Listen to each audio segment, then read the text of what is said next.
Okay, good morning, everybody. I'm going to call the meeting to order.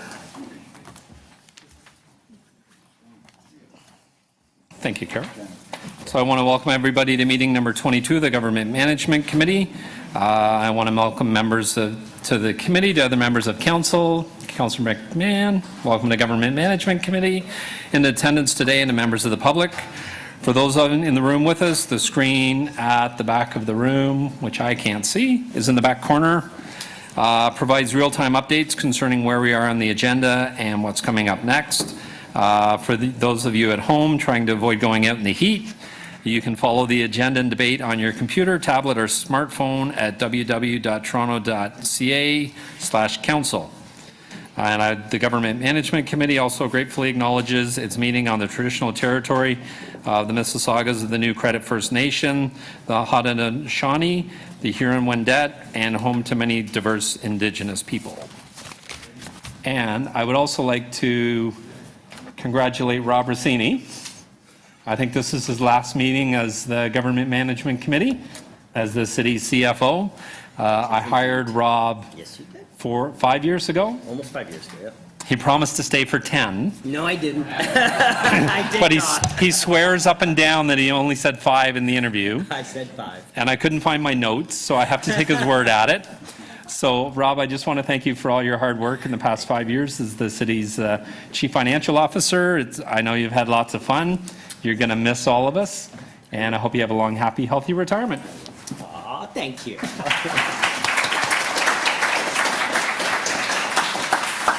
It's so sad. But if I find my notes... No. Okay, we'll go through the agenda. Are there any declarations of interest under the Municipal Conflict of Interest Act? Seeing none. Can I have a motion and confirm the minutes May 29th, 2017? Councillor Shan is moving the minutes. All in favor? Carried. On the green sheet, there's a list of the speakers. For anybody in the public that wants to know who's on the speakers list, there should actually be a stack of green sheets in that corner as well, and over on that table. So first item on our agenda is delegated authority item at 9:45. It's the apportionment property taxes for September 25th, 2017. It's a public hearing, so I'm going to hold that.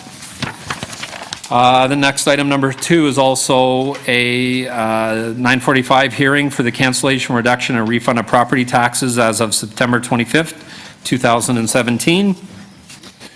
Number 3 is amendments to the records retention bylaw arising from the City of Toronto Act 2006 and other changes.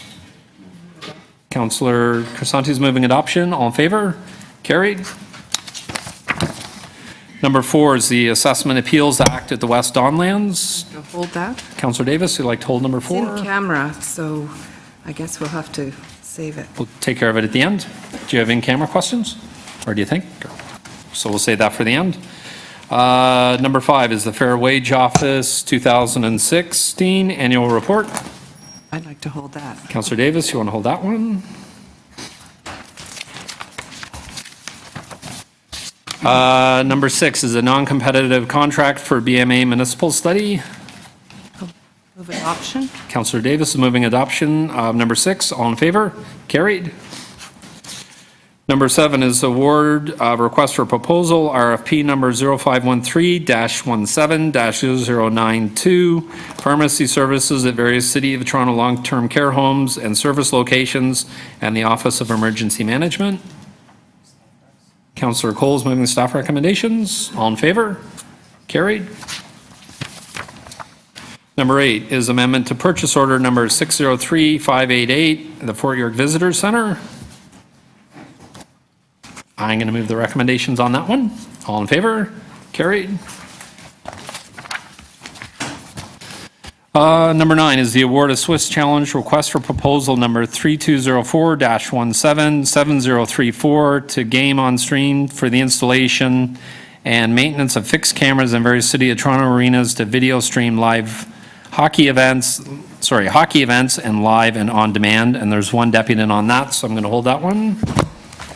Number 10 is an amendment to purchase order number 603-8702 for the Bessarion Community Center Design, RFP 9118-13-5070. Councillor Shan, you're moving that. All in favor? Carried. Number 11 is a non-competitive contracts with track vehicle repair and the Leitner-Poma Canada Incorporated for proprietary parts and services. Anybody? Councillor Cole's moving the staff recommendations. All in favor? Carried. Number 12 is provision of proprietary software support, maintenance, and professional services from CSDC Systems Incorporated. Anybody want to hold it? Councillor Crisanti, you want to move it? Yeah. Councillor Crisanti wants to move it. All in favor? Carried. Number 13 is a project funding for the North Street Lawrence Market Archaeological interpretation. And I have a motion that I wanted to move. Does anybody want to hold this? You going to hold it? I have a motion. We can deal with it now or...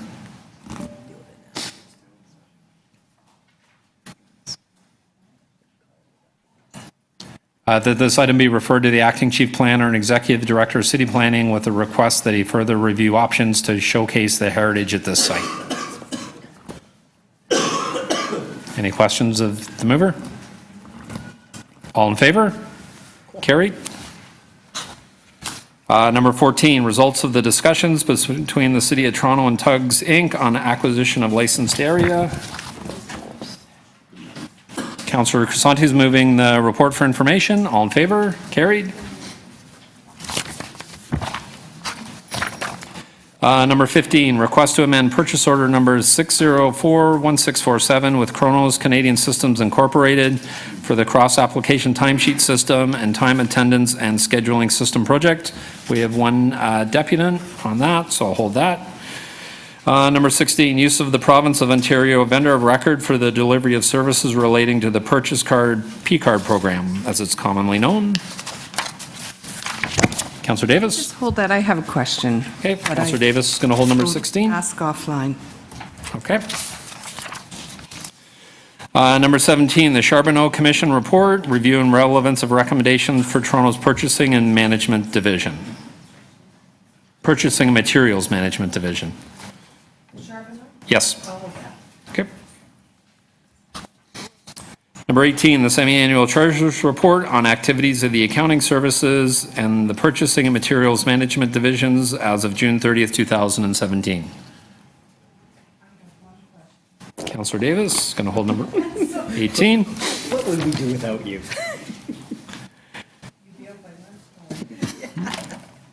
My goal is still to be up by lunch. 19, largest property tax debtors with tax arrears greater than $500,000 as of June 30th, 2017. Anybody want to move a motion? Councillor Crisanti? Sorry, you want to hold it? Yeah. Thanks, Vince. Thanks, Councillor Crisanti. Councillor Davis doesn't feel as bad. Exactly. I may release it. Well, you have to release it by the end of the day. Number 20, update on the pilot project to offer utility bills on the monthly billing cycle. Option, Councillor Davis moving adoption of number 20. All in favor? receive Carried. information. Number 21, properties leased by real estate services, designation of portion of the premises as the municipal capital facility. Councillor Davis? Councillor Davis moving adoption of number 21. All in favor? Carried. Number 22, waiving late payment penalties and fees for property tax payments. Move adoption. Councillor Davis is moving adoption. Number 22, all in favor? Carried. Number 23, direction regarding merger of the 5 City of Toronto Pre-OMERS pension plans with OMERS. I'm happily going to move the recommendations on I this, thought you'd be happy. and I'm very happy with it. I just want to say thank you to everybody. This is such a- Councillor, sorry, If I may, I just want to say. Mr. Rossini would like to say something. I just want to say thank you to the entire staff, Angelo and his team and pensions, Mike Wiseman, Mike St. Amant, and all the staff at OMERS for coming together to what I think we put together a very good deal for both sides. Thank you. And legal, sorry, yes, legal. Don't Sorry, forget sorry, the sorry. lawyers. Did I forget anybody else? No, good. All right. Thank you, everybody. All in favor? Carried. Number 24, amendments to the governing bylaws of city-sponsored pension plans to harmonize with the Pension Benefits Act. I'll move that one too. All in favor? Carried. Number 25, amendments to bylaws governing the city-sponsored civic and fire fund pension plans requested by the Canadian Revenue Agency. Councillor Crisanti is moving number 25. All in favor? Carried. Number 27, changes to the on-street paid parking rates. 26. Sorry, did I skip? Thanks, Councillor Crisanti. Number 26, City York Employee Pension Plan, or the York Plan, actuarial valuation at December 31st, 2016. Councillor Crisanti is moving the recommendations. All in favor? Carried. Number 27, changes to the on-street paid parking rates and hours of operation. You want to hold that, Councillor Crisanti? Okay. Councillor Crisanti is holding number 27. 28, City of Toronto Consolidated Green Fleet Plan for 2014 to 2018. This is a progress report for the third quarter as of 2017, and there's one speaker on that, so I'm going to hold that. Number 29, purchase of residential units at 414 Dawes Road. Councillor Davis. Yes, I'd like to move adoption. All in favor? Councillor Davis is moving the recommendations. Carried. Number 30 is the expropriation of easement at 500 Dawes Road. Councillor Davis. I was going to move an amendment, but I've since had discussion with staff, and I'll support the recommendations before us. If you move fast. So Councillor Davis is moving the recommendations on the report. On number 30, all in favor? Carried. Number 31, settlement of expropriation at 1229 Ellesmere Road. It's in Ward 37. Councillor Shan's moving the recommendations. All in favor? Carried.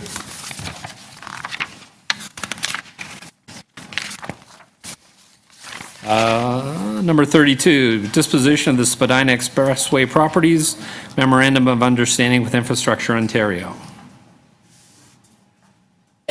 Anybody? Councillor Crisanti is moving it. All in favor? Carried. Number 33, expropriation of a portion of the rear property at 2208 Bloor Street West, Toronto Transit Commission, Runnymede Subway Station, easier access, and masonry repair projects. Anybody? Councillor Cole? All in favor? Carried.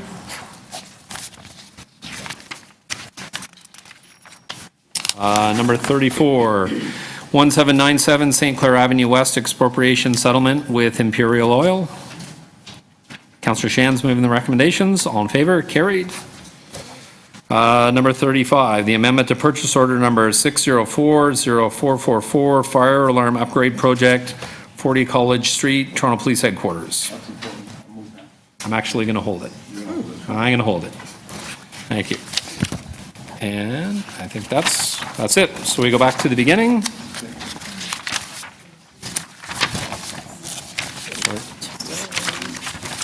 For number 1, apportionment of property taxes as of September 25th, 2017. It's a public hearing.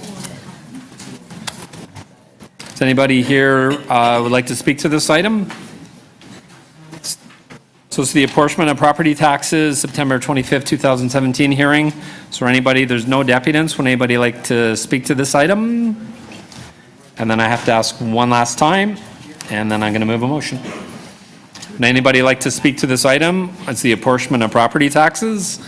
It's a public hearing for today. Seeing none? Okay.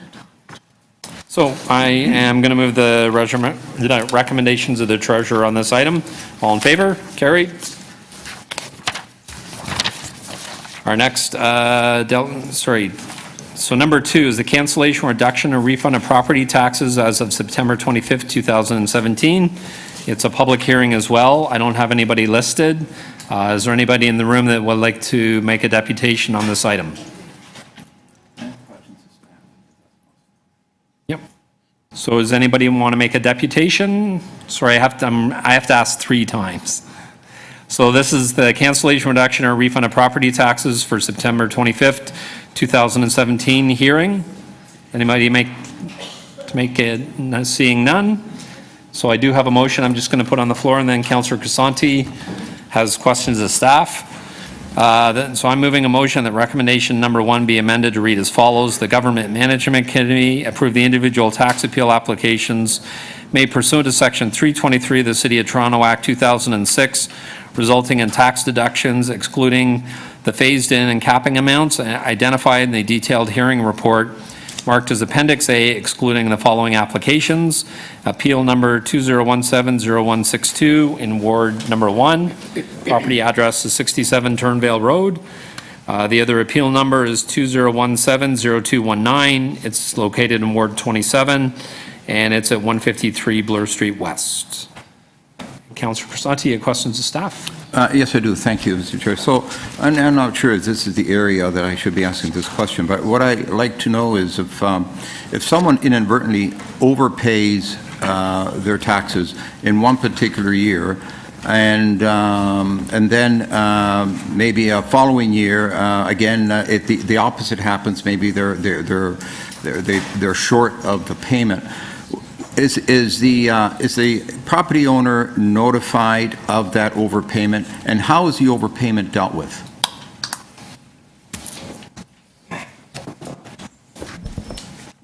Thank you. Through you, Mr. Chair, overpayments of property taxes, we will carry that credit amount, or we will refund the customer who made the overpayment. So if they're aware that they've made an overpayment, there is a notification process that takes place where we will notify them of the overpayment and the credit on the account. At that point, they can either request a refund, or we will leave it on the property tax, and it simply defers future installment payments or is carried into the following year. It doesn't fall under the process in front of us under the Section 323 application that's before committee today. All right, so they're notified, their tax bill will reflect that overpayment, and also if they've underpaid in future years, would you just credit? Would you use the overpayment to cover the underpayment? Yes, if they've carried a credit on their account from one year into the next, that credit would be applied to the very first installment payment of the following year. Okay, that's it. I got my answer to my question. Thank you. I'm prepared to move it, or unless you're moving it. Okay, so we have one motion on the screen. All in favor? Carried. And the item is amended. All in favor? Carried. Thank you. And now so our first item that we have a deputant on is number 9, the award of Swiss challenge request for proposal number 3204177034 to Game On Stream for the installation and maintenance of fixed cameras in various City of Toronto arenas to video stream hockey events live and on demand. And I have John Wypich from Macmillan LPPP on behalf of Live Barn Incorporated.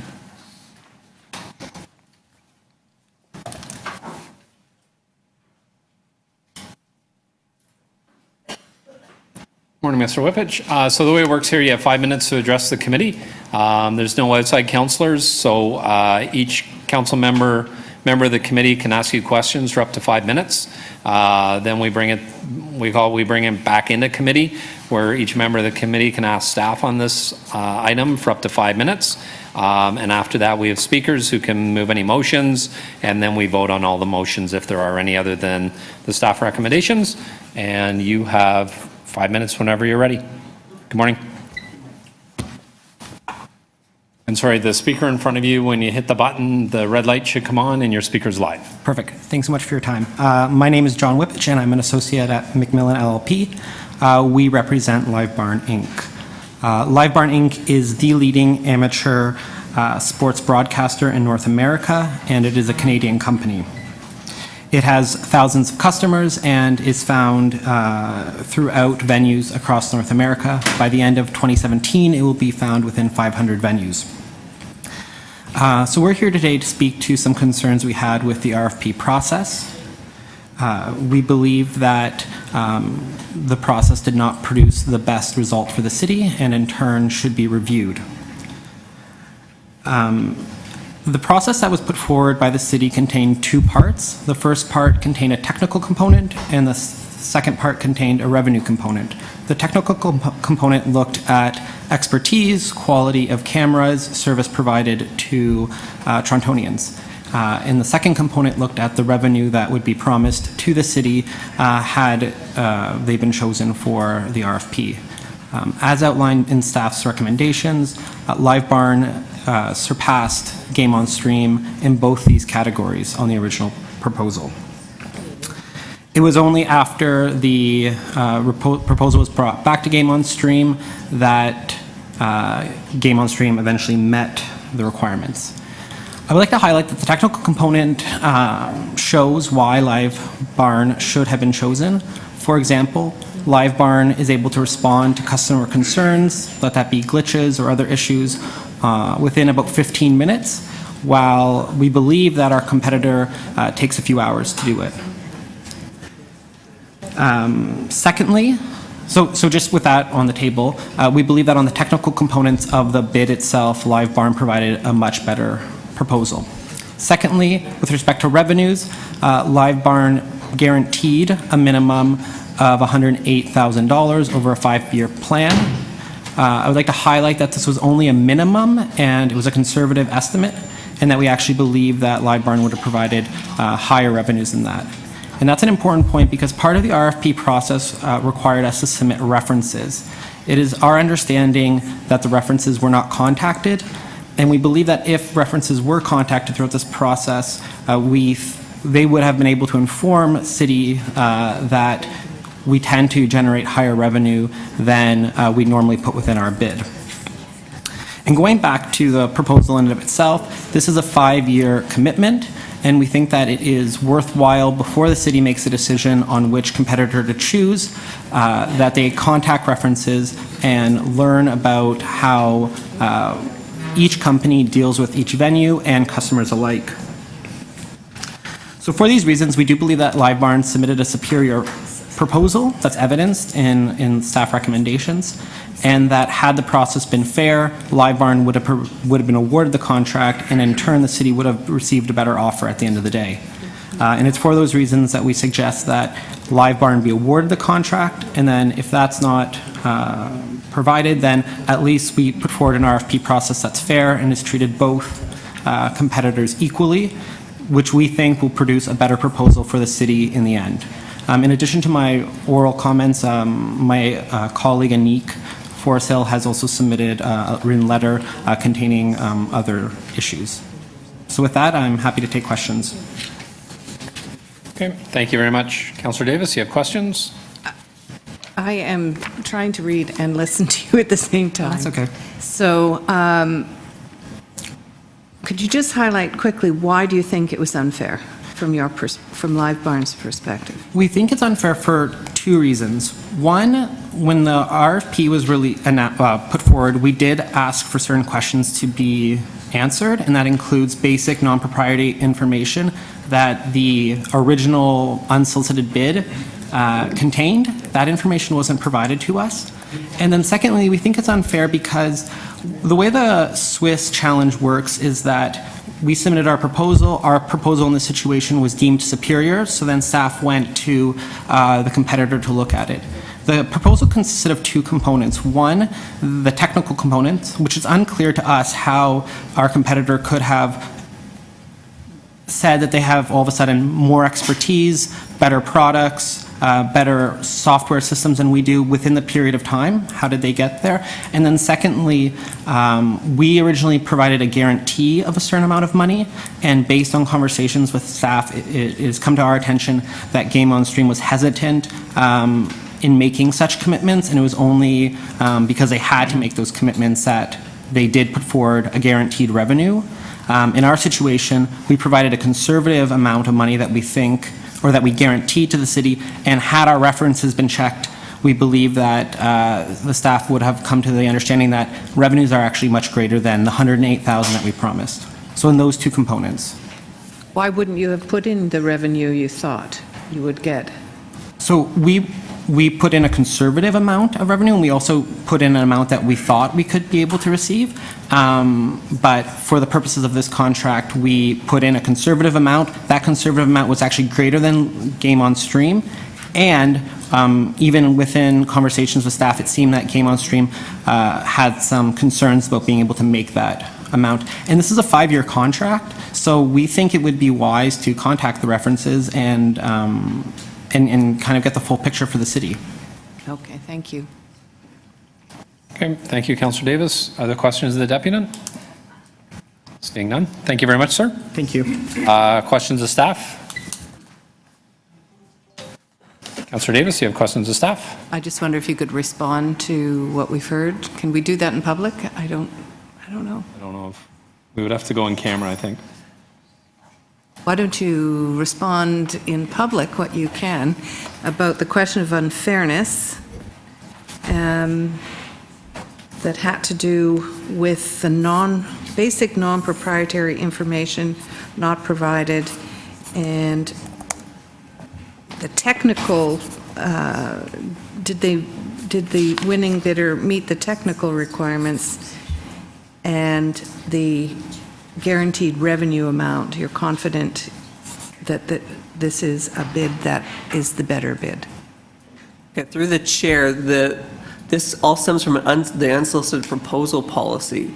So originally, Game on Stream submits the unsolicited proposal. It then was assessed by staff, and then we got council approval to go issue the Swiss challenge, which was taking the components of the proposal to put out to market for someone to reply back to.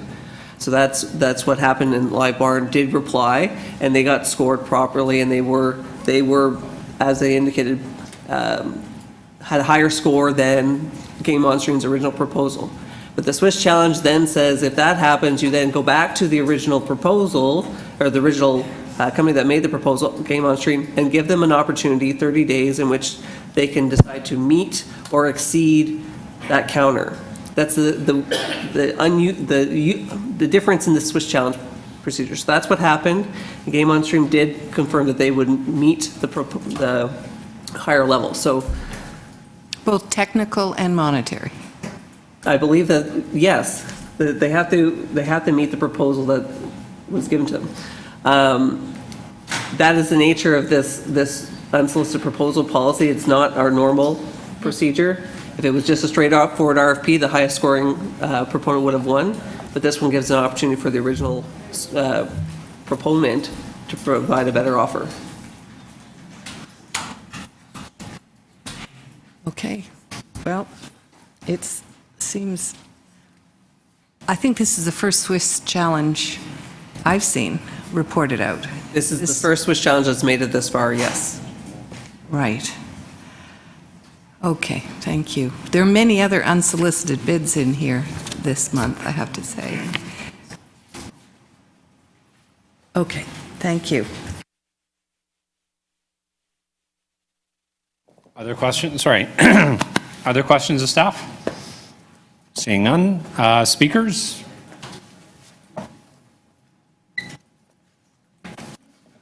Do you want to speak, Councillor Davis, or you're? Not that I'm prodding you along. If you don't want to speak, I'm okay with that. It's an unusual process, but it sounds as though the process, well, it's the process we adopted. I mean, it's policy. It sounds as though the policy was followed. And I hear from staff and from PF&R staff as well, they're confident in the recommendations before us, and the proponent will be able to deliver what they promise. So I will move the staff recommendations. Other speakers? No? Okay. I'm just going to say I'm going to be supporting the staff recommendations. I want to thank staff, as Councillor mentioned, and Councillor Davis mentioned in her earlier comments. This is the first Swiss challenge that we've seen come this far and get to the committee. And Swiss challenges are a very important component of our bidding process that was approved by City Council, I think, unanimously. And I want to thank staff for all of their work on this. And I'm actually looking forward to seeing more of these. Thank you very much. So we have the item unamended before us. All in favor? Carried. Thank you. And just before I forget. Sorry, just before I forget, there is an item on pink paper that was circulated before you. It's an item that I would like to add on at the end of the agenda. So I need a motion to add that on. All in favor? Carried. Our next item is that we have deputants for is number 15. Request to amend purchase order number 604-1647 with Kronos Canadian Systems Incorporated for the cross-application timesheet system and time attendance and scheduling system. We have one deputant, Mr. Mike Merriman from the Toronto Civic Employees Union, Local 416. Understand Mr. Merriman was on public transit trying to get here. I don't know if he's here. We should just hold it down then. I wasn't looking at you, I was looking around for Mr. Merriman. Could we step it down until? Yep.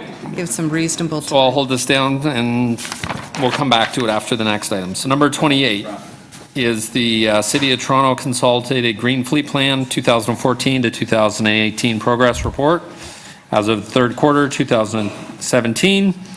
There's two deputants, Chris Way and Robert Diswich of Enbridge Gas Distribution. Are they here? They're here. Chris Ray and Robert Diswich? Diswick, sorry. They're outside? All right.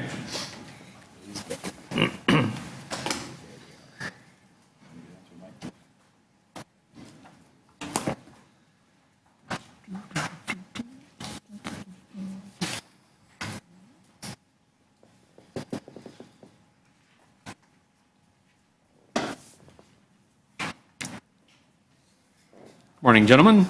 So you have 5 minutes to address the committee. There's no outside councillors here, so once you're done your presentation, each member of the committee has up to 5 minutes to ask you questions. Then we bring it back into committee where we can ask staff individually for up to 5 minutes, questions on this item, and then we debate it within the committee and vote on any motions if there are any. So you have 5 minutes, sir, once you have your laptop up and ready.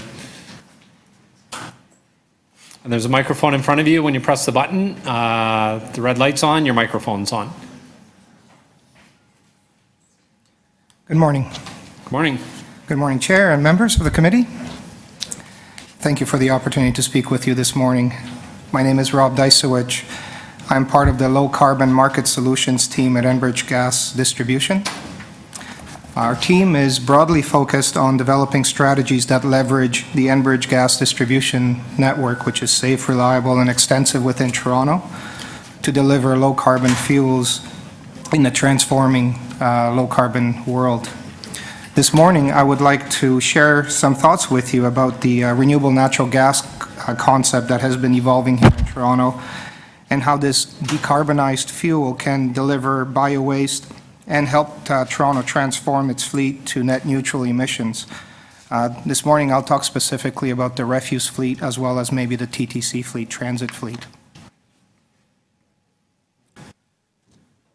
So I guess to begin with, I'd like to acknowledge the leadership of solid waste and fleet services in a concept that started evolving about 3 years ago. And the idea was to take the refuse fleet and find a way to make it emit less carbon, being that they operated largely on diesel. And the strategy really had 3 critical steps. The first step was to convert those vehicles to compressed natural gas. By converting those vehicles to compressed natural gas, City of Toronto derives an immediate benefit of 15 to 20% reduction in emissions, and it was able to do so about 40% less expensively than the comparable diesel fuel. Step number 2, which is evolving as we speak, is really on the right side of that slide,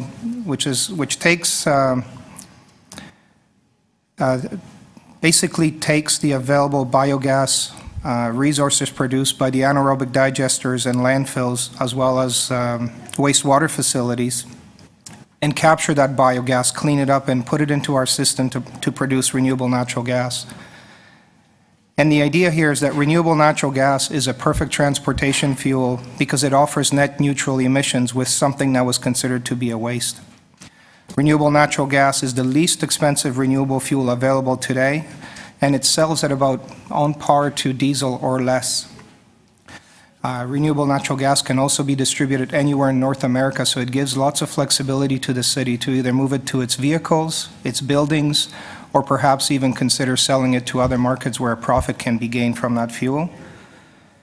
And the city ultimately has the ability to control its fuel supply. This is your fuel that you're producing using what would be considered a waste product, that being the green waste. I think here's where the story gets really exciting for Toronto. So as we all know, Ontario under cap and trade has got some pretty aggressive targets for carbon reduction. And where this gets really exciting, I think from our perspective, is that by switching to compressed natural gas for at least your refuse and your transit fleet, you immediately meet the 2020 targets of 15% reduction. But where this gets better is as we move forward to 2050, you don't have to utilize 100% of your RNG as a fuel. It can be blended with compressed natural gas, and it functions exactly the same way as compressed natural gas does. So that to get to 2030 targets, you only need to blend another 26% of RNG with traditional natural gas to hit 2030 targets. And you only need to blend 74% renewable natural gas with traditional natural gas to get to your 2050 targets. Why this is exciting and primarily why this is so important is because getting to 2050 emission targets does not have to be negatively impactful on your economics or the economics of the city. This can be done in step and achieve 2050 reduction goals without ultimately breaking the bank. And I see my time is quickly coming to an end, so I guess just to focus on one more fleet. You have a large transportation fleet, that being TTC. Toronto Transit Commission is looking to renew its diesel fleet in the next 2 to 5 years. And I think this is the next greatest opportunity for the city. We've evaluated 4 yards with TTC, and there's definitely 4 yards that have ideal conditions that would allow those fleets to operate on renewable natural gas. Once again, favorable economics. They're all connected to our distribution system, and they can achieve 2050 reduction goals with renewable natural gas. That is considered to be net neutral. And the key consideration here for TTC was resiliency, economics, and the flexibility, and renewable natural gas offers that today. And I think it should be said that all of this can be accomplished using existing technology, off-the-shelf stuff. It's not forward-looking to technology that is just being developed. It has been proven over the last 20 years. And it is readily adaptable by other jurisdictions like LA Transit, British Columbia, and in Ontario as well, Hamilton Street and Rail. So we're talking about something that is achievable now, today, with favorable economics. Okay. Thank you very much, sir. So any questions of the deputant? Seeing none? No. Thank you very much. Appreciate you coming in this morning. Thank you very much. Questions of staff? Speakers? Somebody like to move the recommendations on this item? Councillor Combs moving the recommendations. All in favor? Carried.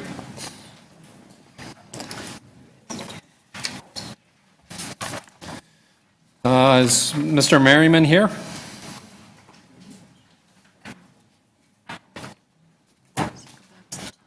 Okay, so we're going to go back to the top of the agenda for now.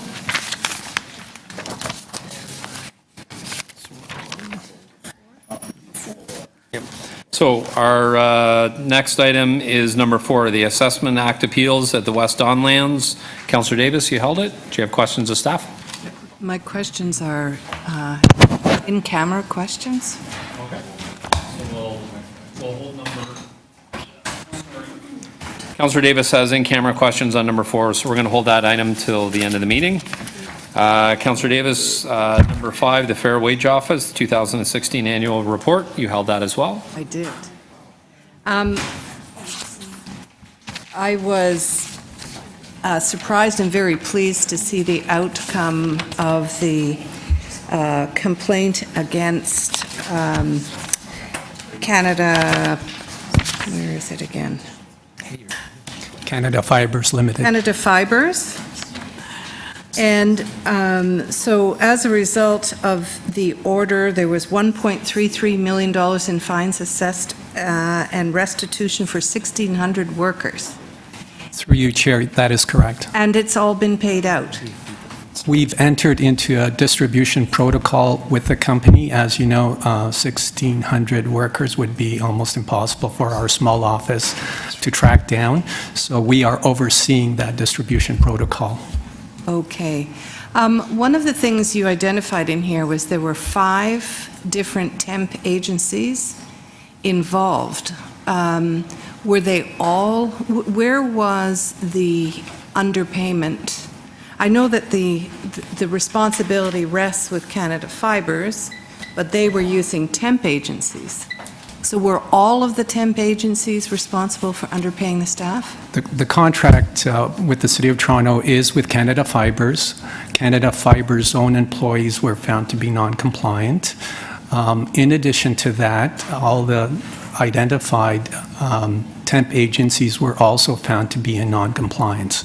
So we are pursuing, and back wages are currently being processed for those workers working for those different placement agencies as well. Now, some of the workers were fired at the time. One in particular reported to the Toronto Star and got fired subsequently when it was in the Toronto Star. Was there any restitution for people who lost jobs through this? It actually depends which facility, which building they worked at. So if it's a City of Toronto contract, which most of the processing has occurred, the workers working on the City of Toronto contract would naturally be affected, and back wages would be owed to those workers. If the worker was working on a non-City of Toronto facility or building, then they are left to their own devices. So the answer is? No. No. Okay. So those who lost their jobs got compensated from a financial perspective, but not reinstated. So it raises the question about temp agencies for me, for sure.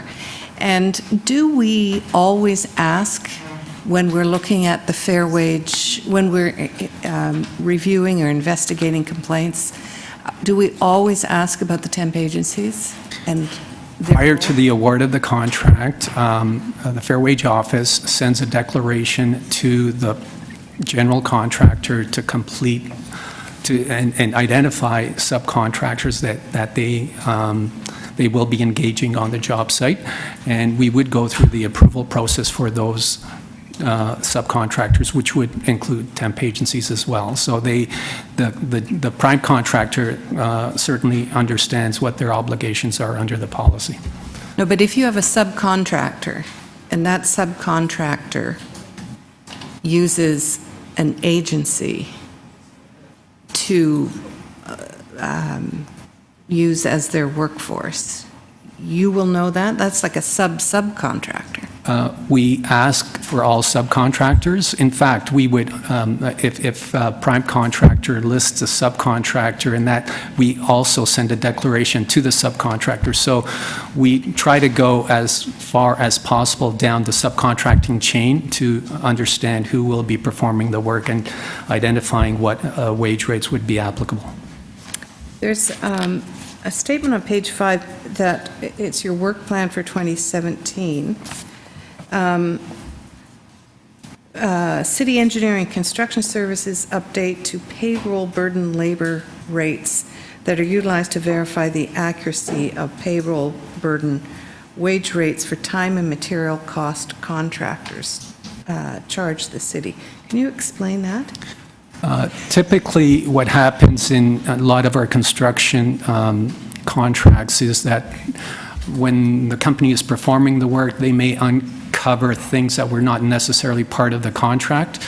As a result, they do perform the work, and they charge the city on a per hourly basis. So the payroll burden that our office would identify would be what the total wage and labor costs are. So that would include base hourly wage rate, holiday vacation pay, fringe benefits, and the statutory requirements, so that Okay. our engineers understand what the full rate is.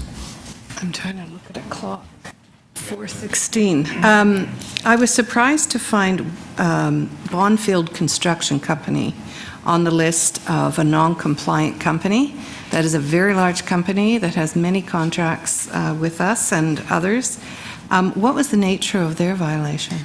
That had to do with one of our projects where there was a grievance against the City of Toronto by the electrical union. As a result, a settlement of $5,000 was the amount that Bonfield had to make in restitution.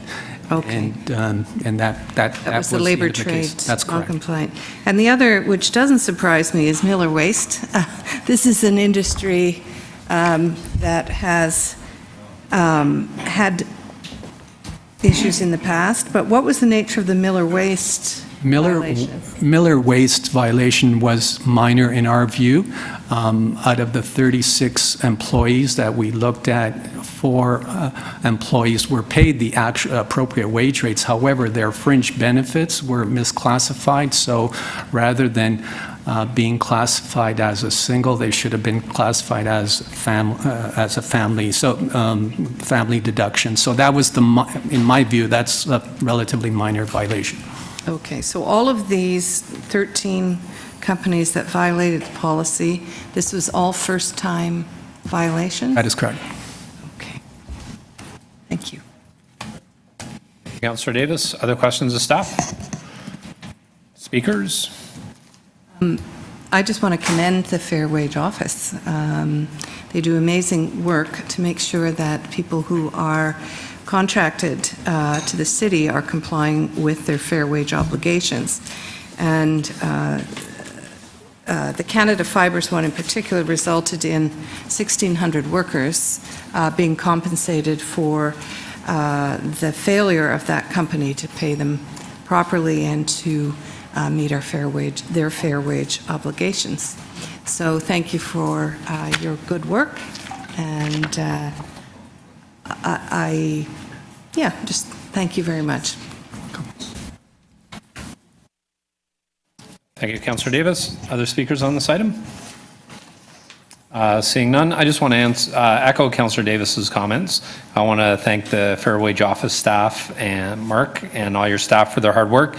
You'll see in the report that Fair Wage Office staff did 221 site visits. And our Fair Wage Office goes back to, I think, 1896? 1893. 1893. I was off by 3 years. But we had one of the first fair wage offices in Canada, if not North America. They still do a tremendous amount of work, as was evident in Councillor Davis's questions. All of the companies that are listed, and there's some large ones, are all first-time complainants. So we still continue to have issues with our contractors and some of the companies that deal with the City of Toronto.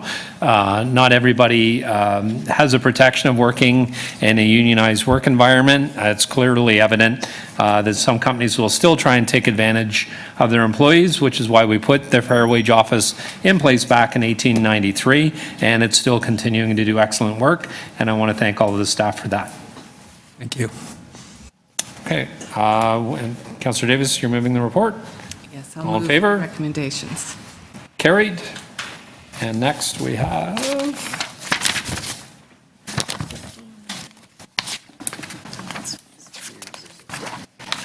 okay, we are back to number 15. Mike Merriman. We're on number 15, request to amend purchase order number 604-1647 with Kronos Canadian Systems Incorporated for the cross-application timesheet system, time attendance, and scheduling system project. And we have one listed deputant, Mike Merriman, Toronto Civic Employees Union, Local 416.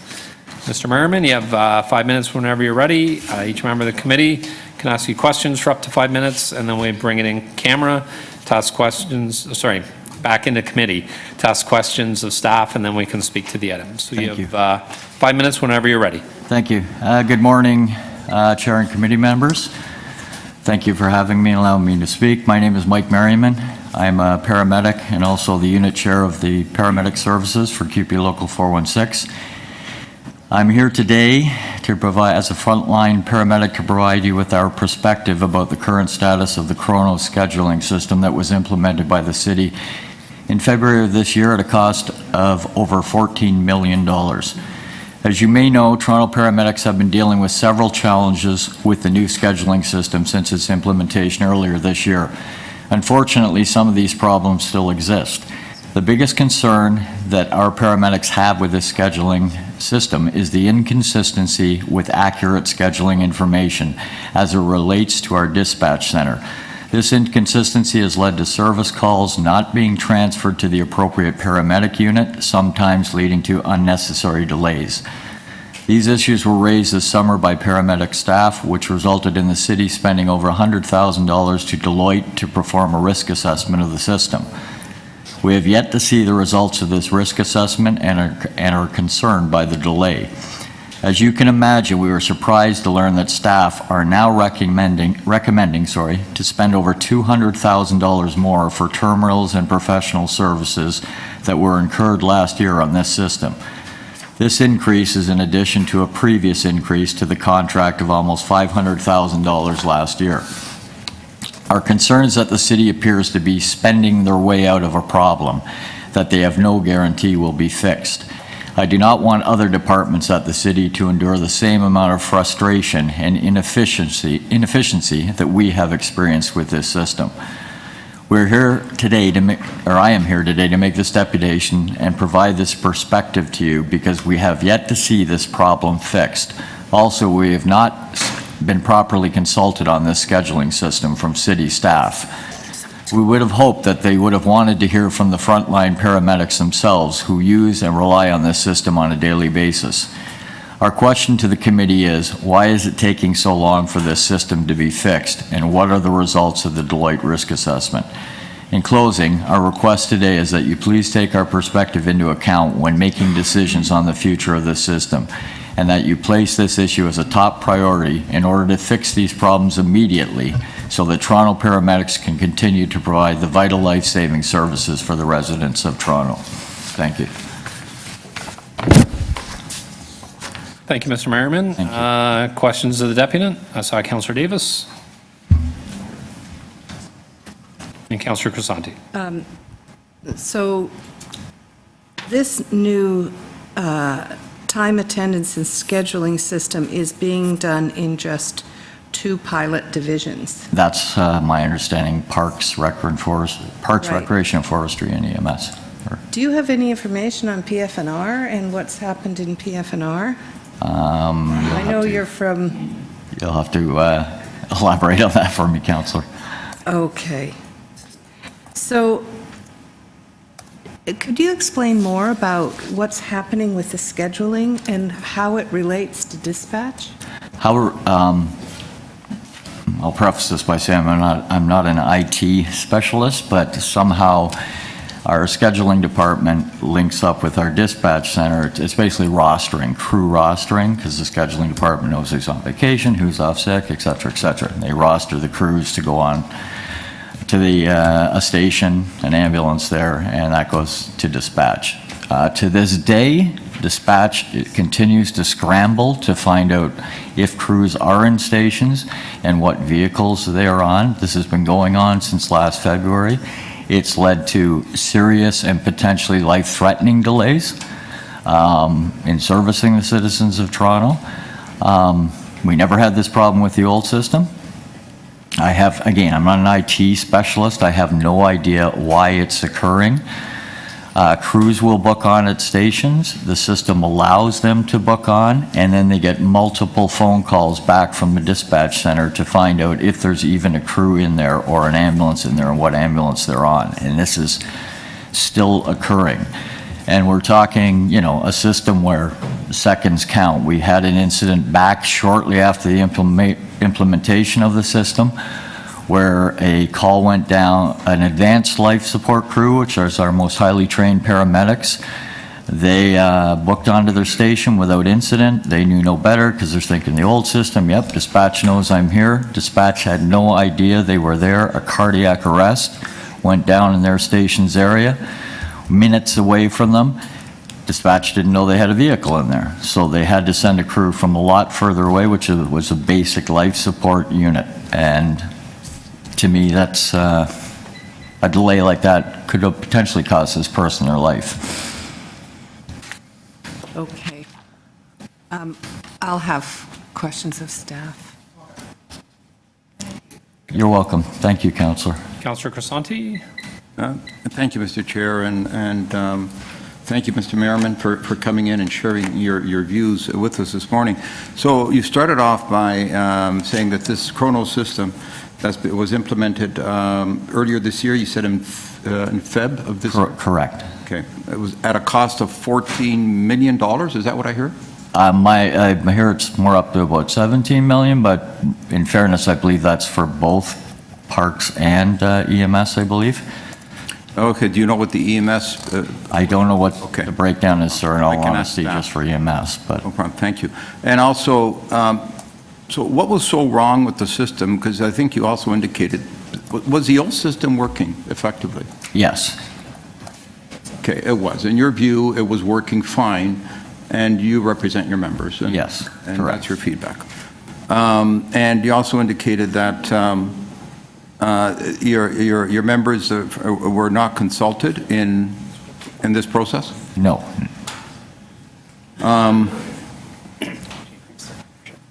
And also learned that, well, it's in the report. So last year, we spent $500,000 in addition to the whatever millions of dollars we spent in implementing the system.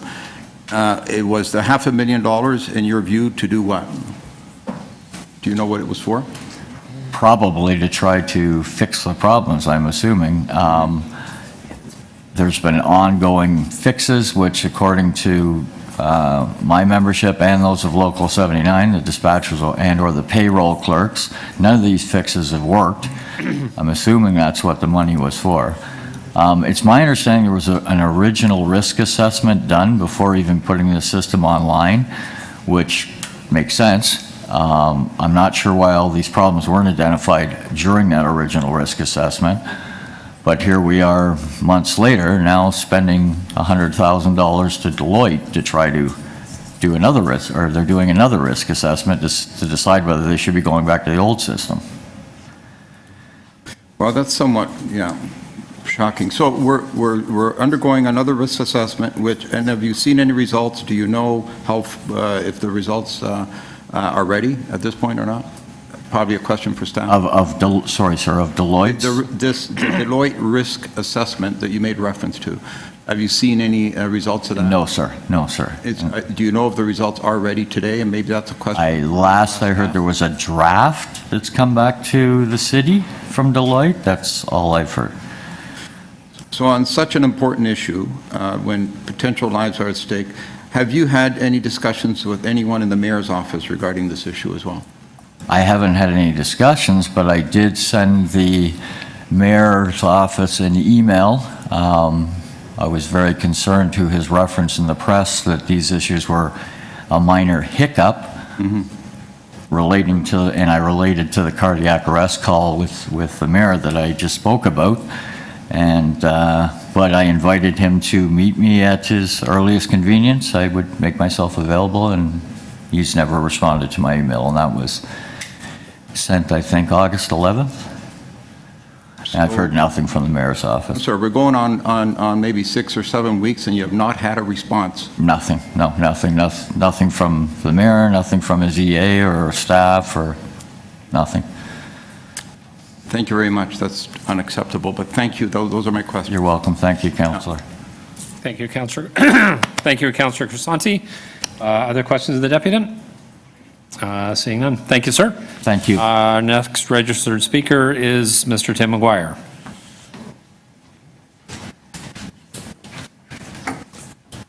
Morning, Mr. McGuire. Good morning. I don't think I have to give you the spiel on how this place works. I know the spiel. Whenever you're ready.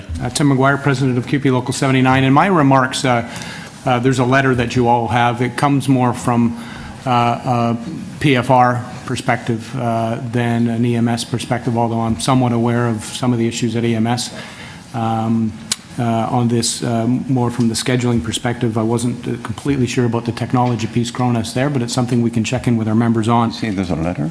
So I'm coming here from the perspective of saying that technological tools can be used to improve service and improve work life for your employees. And I think this committee can play a role in supporting divisions in trying to achieve both of those goals. Tech supports, like other tools, should be seen as supportive tools for our values, for our goals. And one of the goals from the city, of course, is providing stable public service. The other goal ought to be providing stable jobs as we do that. And the two go hand in hand. Some of the issues that our members have noted, and they've been expressed through the labor management process that's underway now in Parks and Rec, are the speed and usability of the system, improving reduced time spent on data entry. Problems are reported on pay discrepancies for part-time staff. These issues need to be addressed. And a greater detail is needed on pay stubs, so part-time employees of the city are more clear about their hours and the service credits that they have, et cetera. Part-time staff would like to see more predictability in scheduling with guaranteed hours of work. Not just at PFR, but childcare and long-term care and other areas, and these are areas that Cronus doesn't attach to at the moment. And we've been, whether it's at the bargaining table or labor management processes, been trying to raise solutions to predictability issues of scheduling from text blast invitations to available hours, et cetera. And so far, they've been mostly on deaf ears. And we think that these tools should be advanced to support those goals of more predictable scheduling. Our members, whether it's in recreation, where a lot of part-time employees put together shifts at various locations and various programs to get as close to full-time work as they can for either a period of time or some year-round. Very often having to put availability in recreation for a number of places in hopes that they get something. So broadly putting in availability. So they would like to be able to put in more specific indications of where they're available and where they're going to get signed work. In long-term care, we have our members waiting by the phone very often to find out when the next shift is. The same is in childcare. So if the city's using these as two test pilots to look at scheduling and other issues for staff and for the services that need to be provided, I think it should be a more proactive approach. And I would suggest hearing from Brother Merriman earlier, and what I think might be appropriate, is a more frontline, proactive engagement with frontline workers, the dispatch that we represent, et cetera, and frontline workers at recreation in this test stage. But in going forward, a proactive frontline approach in terms of what are the issues that employees need in terms of making the system work to support the stability of their lives and therefore the stability of the service. So we applaud tech supports to support services and to support our members in their work and the predictability of their scheduling. And I think that this committee could provide a really supportive role in the city, showing that it can be a leader in supporting good jobs as they provide good services, but providing the supports in a way that understands the way the systems actually work on the ground. Councillor Davis, you have questions? Sorry. Thank you. Thank you, Mr. McGuire. Councillor Davis, you have questions? I do. I certainly know from the recreational staff in my ward that they're often running all over the place. They are bidding all the time on work, and it's a very fragmented work. Very fragmented job to be a recreationist or a facilities person in recreation. Are you saying, and I think now that I'm listening to what you're saying, it's possible we could use the data that comes out of this to really get a picture of the kind of working conditions of recreation workers in Toronto. Yes. So we could take the data and say, 50% of workers are, I'm not exactly sure So what. you could use the data, but talk to frontline workers and frontline managers, supervisors about what data they need to be able to get that picture.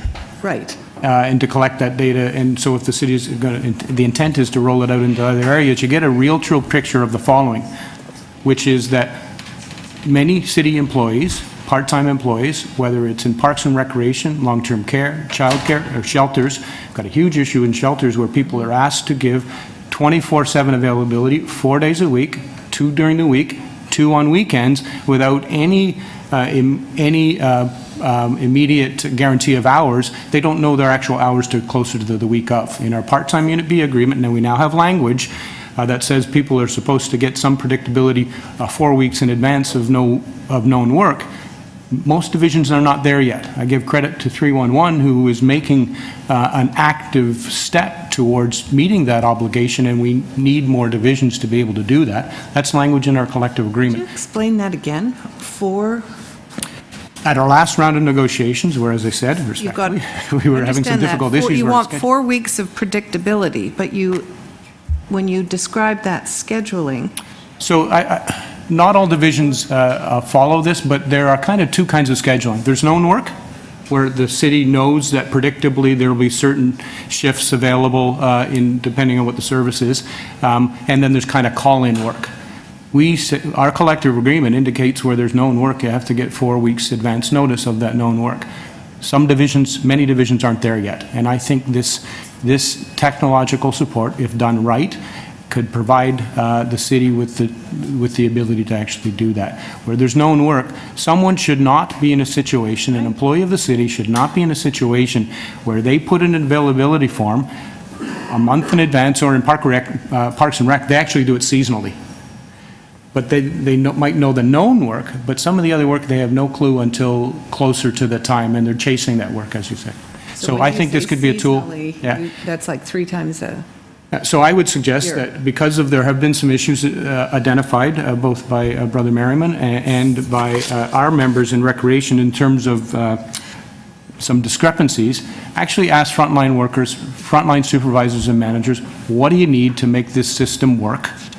Okay. What fields do you need? How can you make scheduling more predictable? And if you want to actually roll it out, then you have a basis by which you can support more predictable scheduling. Okay, I understand, using this as a tool Yeah, so for understanding better the current working conditions. Could I ask you, were you consulted, and have you ever been part of this implementation team that seems to be... no. No. So we're raising these issues because what we do now, and we're expanding the number of divisions we have labor management relationships with, and we actually survey our members about the issues that we want to then take into labor management on their behalf. So we've talked to our members about this issue and brought these issues to the labor management process. We've not been consulted as a part of the process, no. So this is supposed to be expanding to the full corporate-wide, application. Presumably, there are going to be other issues in other divisions in the future. I would suggest that frontline consultation happen along with improving things at the 2 divisions you're having the pilot projects in now. But if you want to expand, then you should make sure you engage with frontline management, frontline workers about what the actual issues are in providing more predictable scheduling and therefore more predictable services. Okay. And we've, in a number of forums, whether labor management, bargaining tables, we've raised these issues about making scheduling more predictable and brought to the table tech solutions.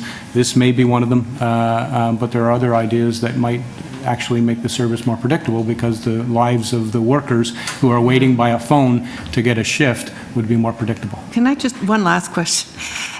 This isn't creating pay issues, though, is it? As in the federal fiasco. Are there pay problems coming out of this? Well, as one of the bullet points here, there are reported pay discrepancies, and I think we have to get on top of those in terms of the actual hours that people are working and getting the appropriate pay for them. I wouldn't suggest the scale of pay, but they are being reported to us as issues. And I'm hearing an echo of a yes from my Yes, I brother, can so see Ned's head. I'll echo that forward. Okay, thank you. We're not occupying, but I'm echoing that forward. Councillor Shan, you had a question? Yes, just a clarification. So when you said there was no consultation, there were no consultation with the leadership, or there was no consultation with the front line, or both didn't happen with respect to this? Were you as a leader of The union was not consulted. I don't want to speak without knowing. I know that there have been discussions with frontline workers and a couple of representatives from the local in terms of some scheduling issues at AMS, but I can't declare whether or not they've been consulted around Chronos. as the leadership of the union, you have not been consulted on this? Correct. Okay, thank you.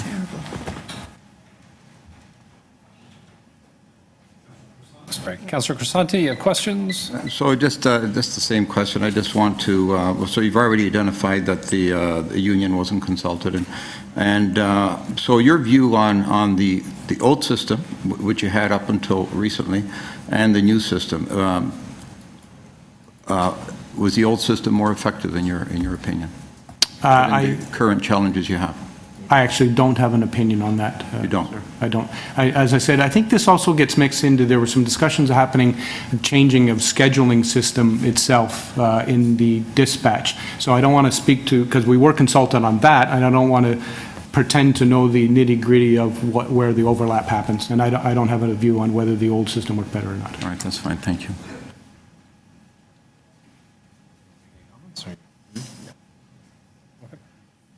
Okay. Any other questions of the deputant? No. Thank you very much, Mr. McGuire. Appreciate you coming in this morning.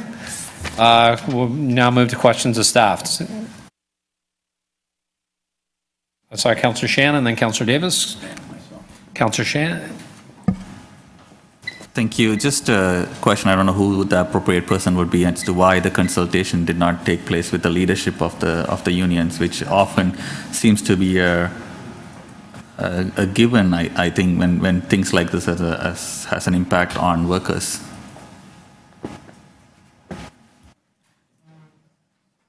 Who wants that one? Rob? Maybe I'll start then, since no one else wants to jump in.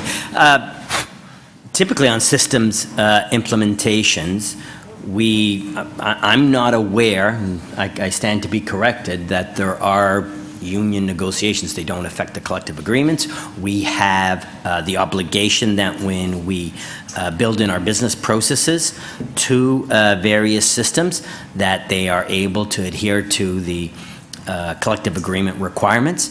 In this case, scheduling in emergency medical services is very, very complex, and we have some unique rules built into the collective agreement.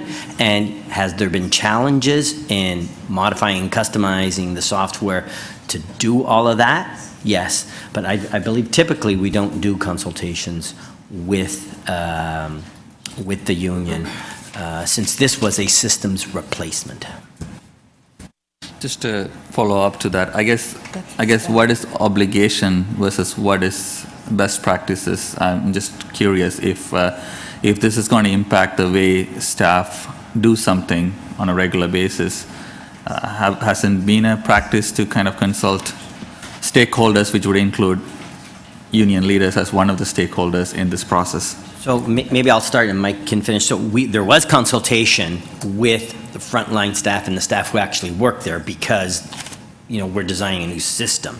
But if the question was with the union leadership, I'm not aware of that. Mike? And Mike Wiseman would actually be the best person to answer this. Here. He would have been here had this been at its normal time. This meeting was rescheduled and he was on vacation. He will be back for council. That said, I mean, there was a fair amount of consultation with those involved. We should and we will be doing a lessons learned. We should have talked to the union leadership as well, and it's something we will look at in future projects. So just on the consultation that actually took place, according to the staff, is there any data on what that consultation looked like? Was it pretty informal, or was it a structured consultation with the frontline staff? This project included two pieces. One was the cross-application timesheet, which is SAP, and we follow a SAP methodology, which includes looking at the as-is, going over things with staff for the to-be and full documentation. The Chronos piece would have included a very similar approach to things, so that we certainly have a fair amount of documentation on what we've done. It has been a fairly bumpy implementation, and certainly we'll be looking at lessons learned for the future. Thank you.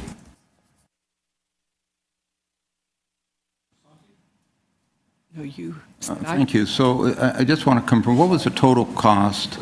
I understand that the 17 million that was made reference to earlier is the total. 13.95. So the total for paramedics, what was the cost for the upgrading that system? So I just want to correct something. So in the bottom of page 2 in the report, the cost is 13.95 million. 14, So 14 million, and there's really three pieces. There's the payroll payment engine, CATS. There's Chronos, the foundation pieces that you have to do for enterprise-wide. And then on top of that, we added PFNR and EMS. So I don't know if we're able to break out just the land ambulance portion. Mike, maybe? We don't have that piece broken out for this meeting, but certainly we could look at that, and that is the cost for the implementation for the systems integrator. The total projects, time and attendance was $15 million, and SAP was $7.5 million. So the total project itself is 22.5. This is dealing with the operating cost of licenses for Chronos only. So then is it fair to say that in addition to whatever that number was, well, if I can get that at a later date, I'd appreciate having that portion. Yes, please. And the 499,000 made reference in page 3, the additional $500,000 back in 2016. So this will be on top of whatever that number is, correct? Yes, that is correct. That piece was for them doing testing rather than us doing testing, and it did not change the project cost as a whole, but it did change the contract. This piece will be for operating costs for those licenses. And the 200,000, which is the ask now, is again in addition to the numbers that we've been discussing. And what will the 200,000 deliver if the 500 wasn't able to deliver the results? So the 200,000 is the cost of licenses for 2018, 19, 20, and 21. Cost of licensing. That's Okay. an annual support maintenance cost that you have to pay. You got to do that. Right. So, and tell me a bit about the risk assessment study that is currently underway, or is it complete? There is a risk assessment study, correct? Hello, I'll talk to that. I'm the director of the Internal Audit Division. Yes, the status of the risk assessment is a draft assessment in a confidential matter has been delivered to management at the city here, and it is currently under review. Sorry, it's currently under review? By management, yes. Okay, and when will it be ready and released? Okay, Mike? Through the chair, we are reviewing it. We're looking at different aspects. There is a list of 35 items that was made by Toronto Paramedic Services as items that they wanted to see improved. We are looking at action plans for all of those and what that does for the various risks, and expect that within the next few weeks. So would it not be prudent at this stage of the game that maybe a deferral is required here? So we have all the information in front of us, and we wait and see what the results of the evaluation of the risk assessment and the details of that are before we actually put more money into this, into whatever we're doing, purchasing more licenses and spending more money, and not knowing what the results are of the assessment? Through you, Mr. Chair, these are actually two separate items. One is for ongoing maintenance and support costs, which we have to do now that the project is implemented. The operational issues that we have with fixing certain scheduling issues related to land ambulance and the risk assessment, that's really a separate issue. If you'd like us to report back on that, we could certainly do, and we'd be more than happy to bring back a report on the risk assessment and the issues. Parts of that would be confidential, of course, but I think the contract maintenance and support summary costs have to be approved, and we'd be more than happy to report back on the issues raised by the deputants and yourself, Councillor. So when the contract was awarded at the $14 million, none of that included any of the maintenance features that we're asking for right now? Last question, Councillor. Through the chair, when the contract was awarded, future years' licensing support costs were not included in the bid and award. Had they been included, we would have shown them as being operating costs of the future, and it would have been within the existing envelope. I believe they were still being negotiated at the time, the annual. That's the information I have. Through the chair, sorry, could I just make a correction? Yes.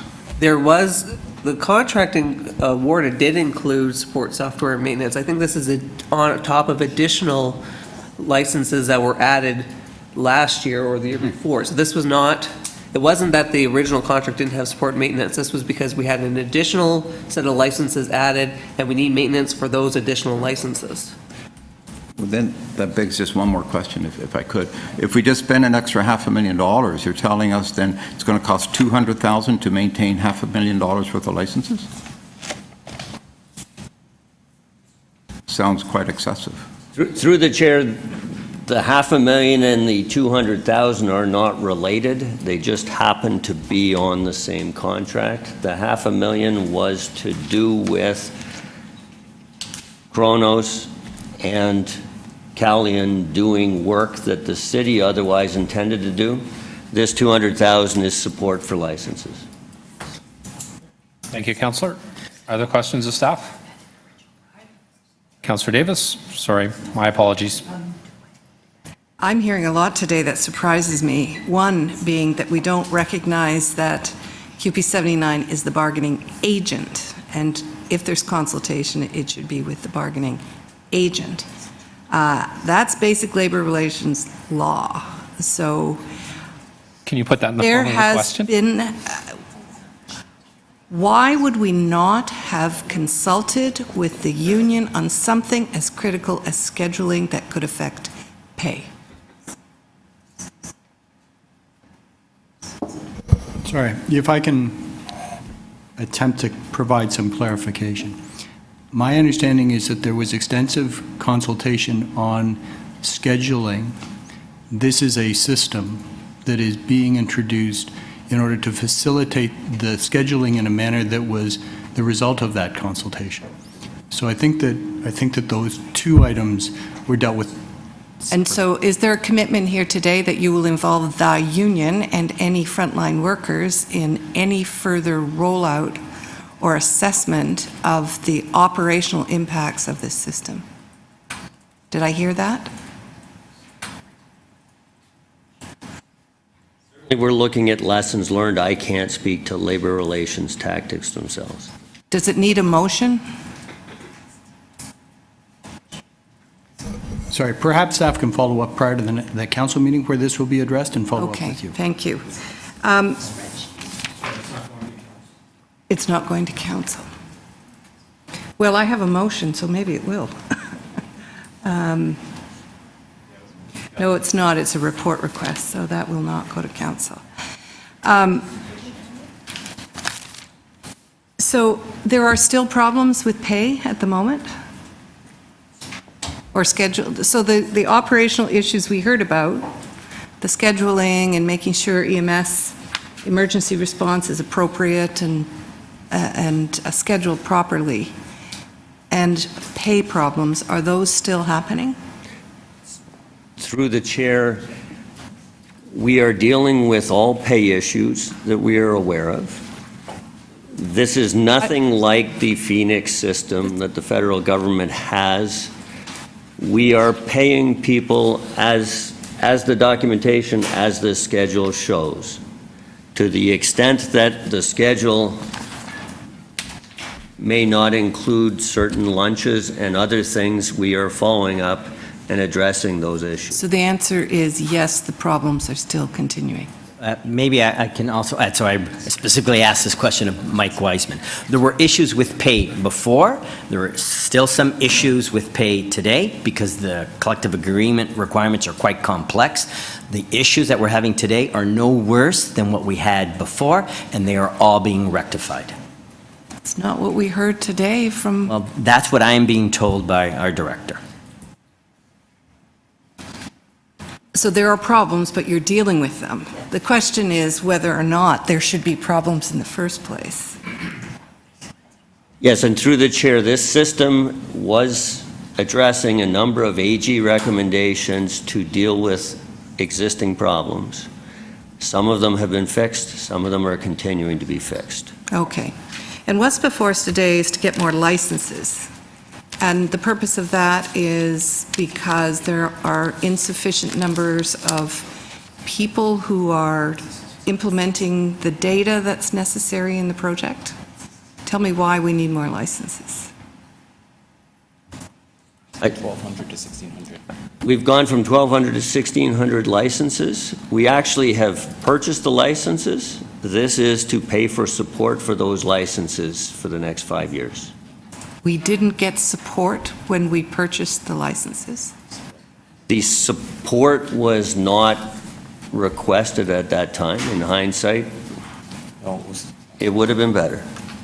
Through the chair, the support component was still being negotiated. So we had agreed upon the licenses, and then the support amount was still being. We signed a contract for the licenses without having confirmed the support? We implemented a solution, again, through the chair, we implemented a solution that was utilizing the licenses, which are currently being used today. So contractually, we are obligated to play the support component. Okay. When you expand your base, you look at your overall terms and conditions, see if you can So negotiate. why do we need more licenses? Through the chair, because it's being utilized, the system is being utilized in a greater capacity. So 1,600, I have more than questions than this. You're at your 5. Okay. Have we, well, I'll ask offline why we need 1,600 licenses. It seems like a lot of people. The risk assessment study, what you said was it's not complete. You're reviewing it. A draft assessment by Deloitte has been delivered to management for their consideration and assessment of next steps. So the concept is a framework was used in a structured manner to help identify the degree of exposure or vulnerability in the current state and what can be done to remediate down to an acceptable level. So Deloitte had executed this assessment using a structured framework, all for the purpose of identifying proposed actions to bring the degree of residual risk down to an acceptable level. That's what's being considered by management as to whether or not it's to an acceptable level and what other mitigating actions could take place. Okay. And so, Mr. CFO, you've said that somebody said you're happy to report on that. So I've got a motion. These are operational impacts. So I understand that's different than the license request that's before us. So I do have a motion. Okay. Thank you, Councillor Davis. Any other questions of staff? To comply. Seeing none. Sorry, I just had a quick question for the Parks Department. When we talked about the number of licenses that we need and using this system and the number of licenses are increasing, can you explain a bit about what the system was in place with Parks, I guess currently as this is being implemented, previous or currently as this is being implemented? How this is going to help Parks? So through the chair, I'll start on the technical aspects and may need to jump in. But currently, the system is being implemented with our full-time permanent staff on the payrolling piece of it. And the next phase of it would be implementing a scheduling system with our part-time staff, which has not yet been implemented. So the part-time staff piece, which is not entirely manual, but the hope is that the system will be able to automate many of those processes so that they're less time-consuming for both staff on the scheduling side and staff who are requesting the shifts. Okay, and that'll help with the, because is it with the summer staff or part-time staff that there's a bidding process for? Correct. So, and Mr. McGuire is aware of this. This is all through a letter of agreement with the union, with Local 79 and collective agreement. So there are processes that we follow around how part-time staff bid in on these shifts based on seniority, done seasonally, as Mr. McGuire has indicated. So the next phase of this project, we'll be looking at how to automate those more, staying within the guidelines and the requirements of the letter of agreement with Local 79. And there are some staff that have been involved in the consultation, frontline staff, as noted, around how to implement that to make it easier for everyone. Okay, thank you. And then there was a reference in the report, and I think Councillor Davis mentioned about 1,600 licenses, but that's because there's 1,800 paramedics? Through the chair, again, for clarification to the original question, as the paramedics added more part-time staff to utilize the system, that's where it went from the 1,200 to the 1,600, again, for full deployment. So just to be clear, every employee who accesses the system needs to have a license. And that's why there's so many. We have a lot of paramedics. Okay, thank you. Speakers? Sure. Just want to understand, what are our predictions then, or what's the plan for rolling this out broadly beyond these two divisions? Or was there a plan? That would be an excellent Mike Wiseman question, so I'll give my Mike Wiseman answer. So we have built now two things, as I said. We built a platform, and we started, so an enterprise-wide, so that allows us to bring other divisions as their systems either age and need replacing, or who don't have systems, like really PFNR didn't have much of a system, to join in. So what we wanted to do was start with PFNR, which was a much more simpler implementation, though complex, and they had a business need, and Emergency Medical Services, or TPS, that said they needed a system because their existing system was no longer going to be supported. As we have other divisions identifying needs, the plan is to add them once we finish this initial implementations. Well, you're not really paying attention. Will we be able to get more information from PFNR on the makeup of the workforce, how many hours, that kind of thing? Will we be able to get that? Sorry, I have one. A snapshot of the work and the working conditions and hours of part-time recreational workers. Will we be able to get more information that tells us how our employees are working? Through the chair, the hope is that when this is, or the intention is that when this is fully implemented, we will be able to get better information. We'll also able to be more predictive and more responsive because the system is that much more automated. The hope is also that staff will have greater access to the information around scheduling once it's in the system. Okay, thank you. Speakers, Councillor Davis, you had a motion you wanted to move? Yes, it asked the Deputy City Manager and CFO to report. I wonder who that will be. to report to the November meeting on the outcome risk assessment. I'm not sure that date works, but with an update on the issues and operational impacts identified in the report and by deputants related to the Kronos pilot project. Obviously, if the November date is too soon, I'm obviously willing to amend that. But I do think it is really important that we understand better what were the challenges. This is a pilot project. We do need to automate our scheduling. We do need to automate our timesheets. I understand that completely.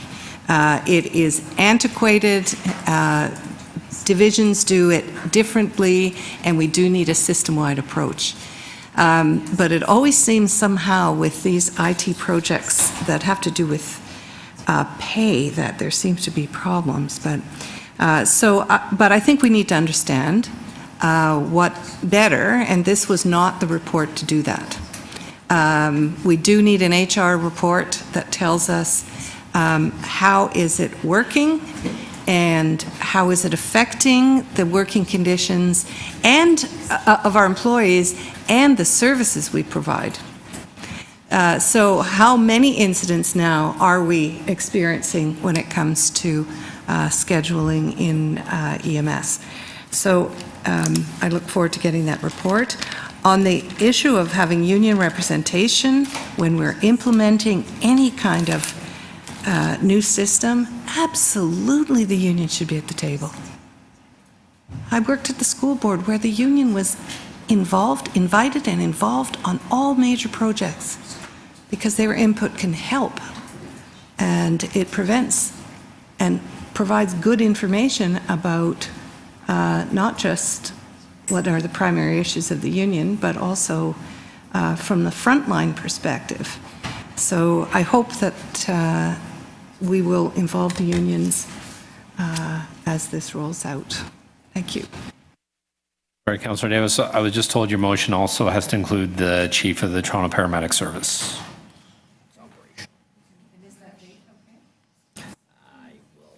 Mr. Rossini said he would stay until November. I'm being told the next one would be better, next cycle, after that. So December's cycle? There is no December cycle. It's January, sorry, January. You'll stay till January? No, I'm not staying till January. Okay, other speakers? Councillor Crisanti? Thank you, Mr. Chair. So I agree with Councillor Davis. You know, we do need to find better ways, and we do need to automate, but maybe this was done somewhat prematurely. The union should have been, our frontline people should have been consulted. So, you know, we also heard today that $14 million was spent to fix a system that was already working well. And it wasn't really broken, but we do need to find better ways. But we also heard that there are challenges with the system that's been implemented. There are inconsistencies. Aside from the fact that we didn't consult with the frontline people, there's also a risk assessment that's being done where I think we need to get that information, and I think the motion that we just heard about will ensure that we get it, I hope sooner than later. We have spent then in the last couple of years, if we approve this today, an additional $700,000 on top of that, and maybe more. And also remind everyone how important and critical this is to the safety and the lives of people out there, that it takes just one hiccup that could cost somebody's life. So we can't afford those hiccups. This is a serious matter, and we have to move forward in that manner as well and treat it just as seriously. Thank you. Councillor Crisanti, other speakers? Seeing none, so we have Councillor Davis's motion. All in favor? Carried. Item is amended. All in favor? Carried. Okay, our next item. Number 16, use of the Province of Ontario vendor of record for the delivery of services relating to the purchasing card, P-card program. Councillor Davis, you held this? We have received numerous reports that talk about us piggybacking on provincial contracts, but I don't really have a sense of the scope. How many contracts are we piggybacking with the provincial government? And does that, and the value of those in terms of the total costs of services? It seems to me, I understand that we get benefits from the scope of these projects being larger and therefore the cost lower, but we're tying ourselves to their procurement processes, and I don't really have a sense. Are you able to provide some information about how many contracts are provincial contracts? Through the chair, I don't have that information on hand, but I can definitely get that for you, Councillor Davis. Okay. It just leaves us, I feel like we're becoming more and more integrated into the provincial procurement processes, and I don't know whether that's just a perception or how real it is, so I'd appreciate that. Thank you. We are a creature of the province.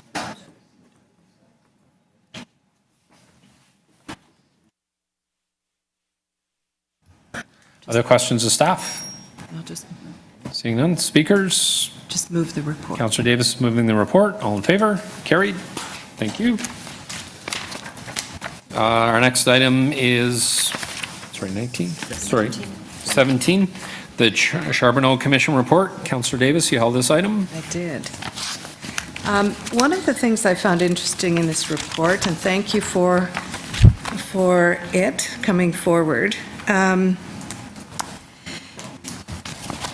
I don't know how much we can get into this, but on table 1 on page 3, what is the kind of the indicators of simple collusion practices? These seemed to be a good and clear list, and I'm trying to recall from the road resurfacing discussion we had how much was in public and how much was private. But these seem to be the same absolute concerns that the Auditor General had about road resurfacing contracts in the City of Toronto. Is that fair to say? Can you say it? That's what I'm thinking about, if I Yes. can say, because I don't recall what was in public, what was in private. So I'm going to let staff and legal answer that question. Through the chair, these are similar red flags that the Auditor General indicated and provided actually a Public. summary a public summary of red flags like these. Right. So my question is to procurement. That was taking place for many, many years, and those red flags weren't found. Is this happening, and how are we ensuring that we are looking for these same red flags for every single contract in the city? Through the chair, these are the, trying to address the Auditor General's recommendations from those paving contracts. One of the main recommendations is having a better system, better database in order to track this information, which we are currently working on implementing that. Because right now our data is sporadic and a lot of it's in physical paper form, so it's harder to detect any warning signs because we're not seeing the bigger picture. So the new system that we're implementing will have all the submissions electronically done, where we can then look over a period of time for red flags as well as ones that occur on a case-by-case basis. And in supplement, the category management approach we're taking to purchasing will be more strategic, and we'll look at this, the whole system, as opposed to transaction by transaction. Okay. And when will these changes be in place? Through the chair, our capital project to implement SAP Ariba, which will bring in our database, will be implemented over 2018. There are various modules that will be turned on over 2018, and we'll have to do proper rollout with training. So we're hoping that in next year we'll be in a better position to start gathering all the right data to be able to look holistically as we move forward. So there is something, and I've written a note, and I can't seem to find where it's from, but it had to do with making a declaration of subcontracting. Somewhere in here, we call for that as on all contracts.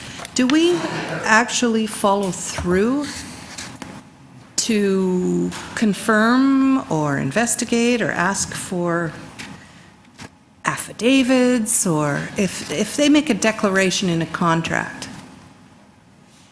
And it sounds, oh, I know what it was. That was already in our existing RFPs and RFQs. Declarations of subcontracting.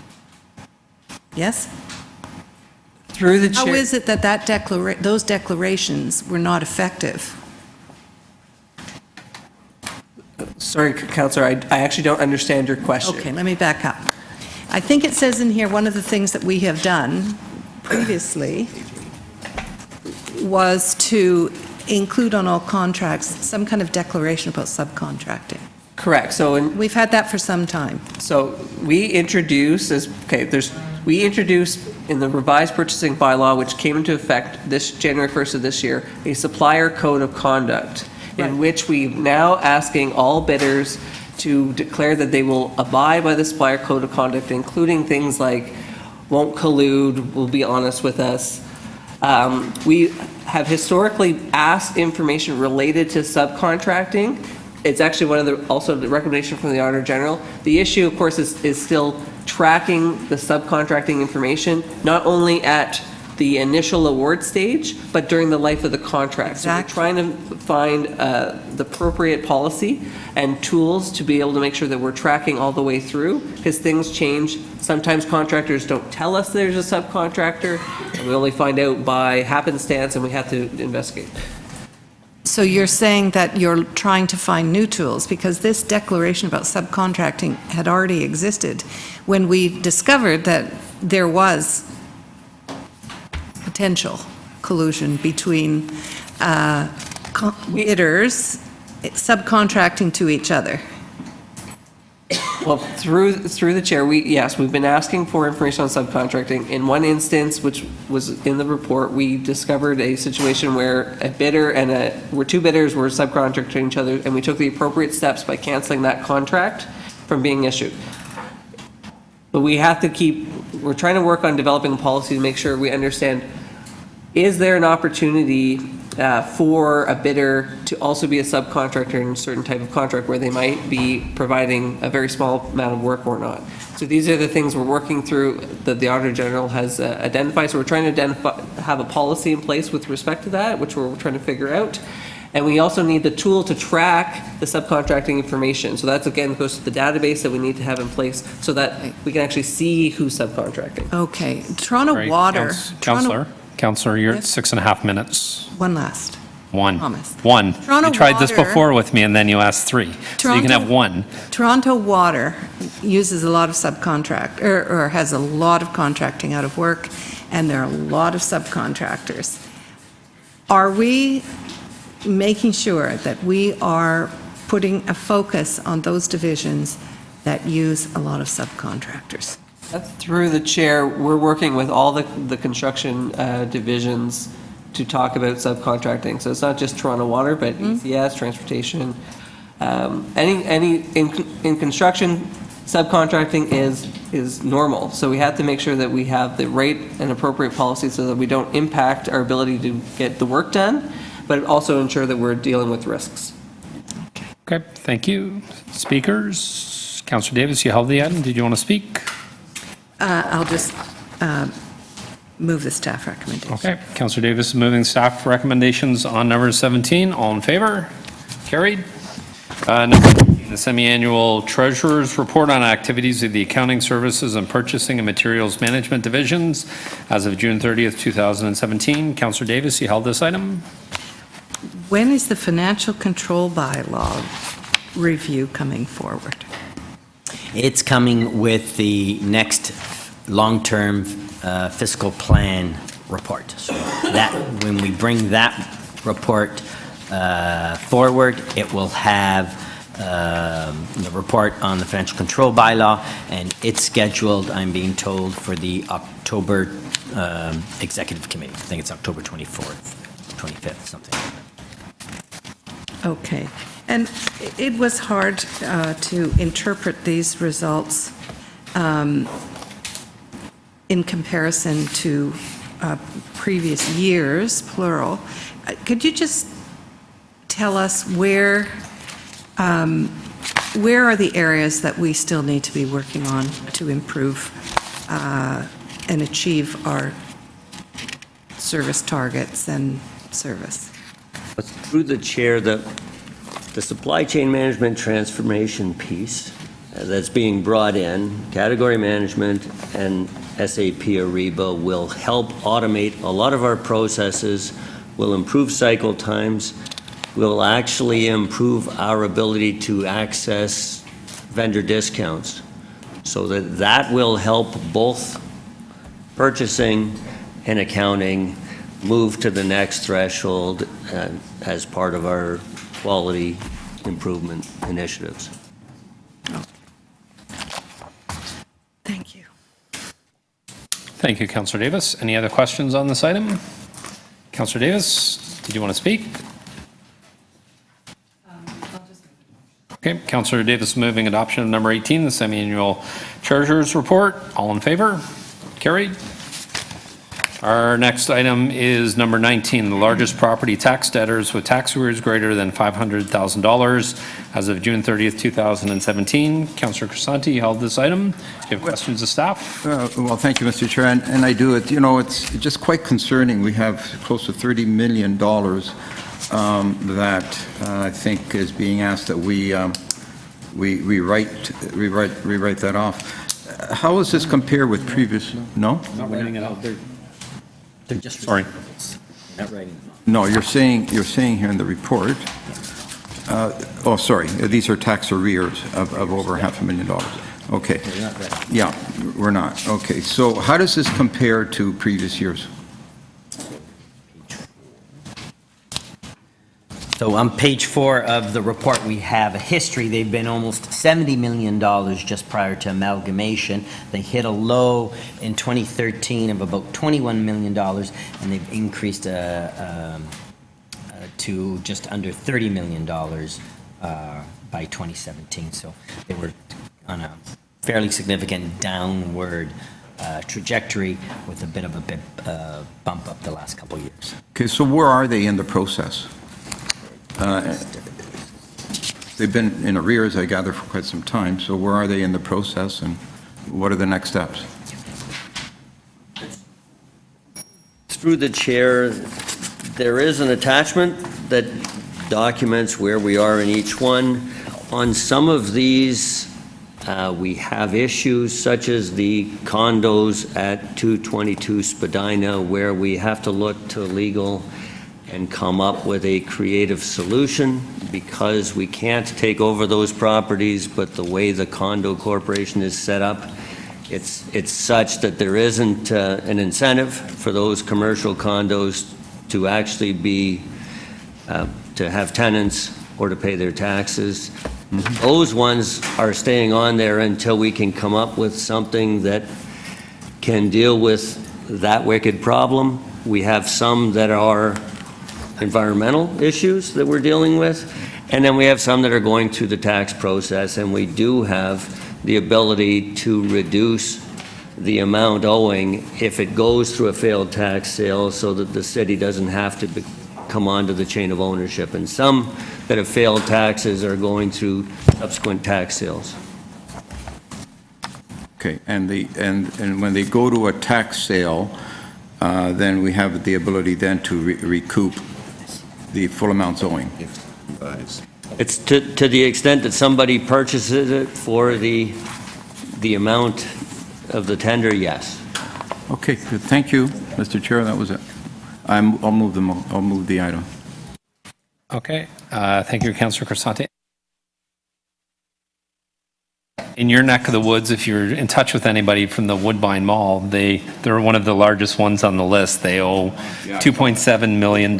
So that's up in your neck of the woods. If you can get in touch with them, that would, I'm sure the city, all of us would appreciate that. Thank you for pointing that out. Okay. All right, Councillor Casanti is moving the report. All in favor? Carried. And our next one is number 27, changes to the on-street paid parking rates and hours of operation. Councillor Casanti, you held this one. Questions to staff?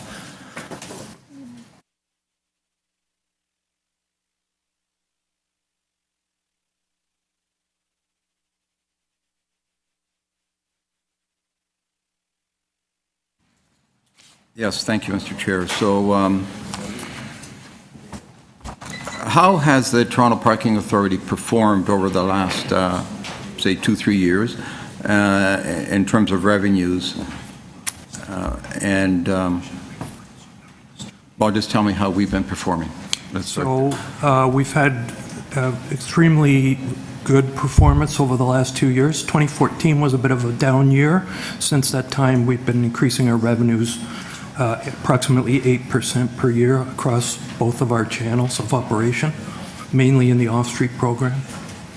Sorry, I can't hear you too well. Can you... So we have the two programs, the off-street program and the on-street program. Right. So over the two programs, we've been increasing our revenues at approximately 6 to 8% per year, but that's mostly in the off-street program. Okay. And so what dividends have been coming back to the city in terms of revenue? Like what was that revenue that we've been receiving as a city? Do you have those numbers? Yes, I do. So, through you, Mr. Chair, the net budget for parking revenues are, I'm trying to find that. There's the net. I think it's 40 million. $49 million is the budget for 2017. And we recently changed the dividend share policy so that 85% of the TPA's net revenue comes to the city in the form of a dividend. And the budget for 2017 is $49 million. Right. So what has that dividend been in the last couple of years? Do you have those numbers?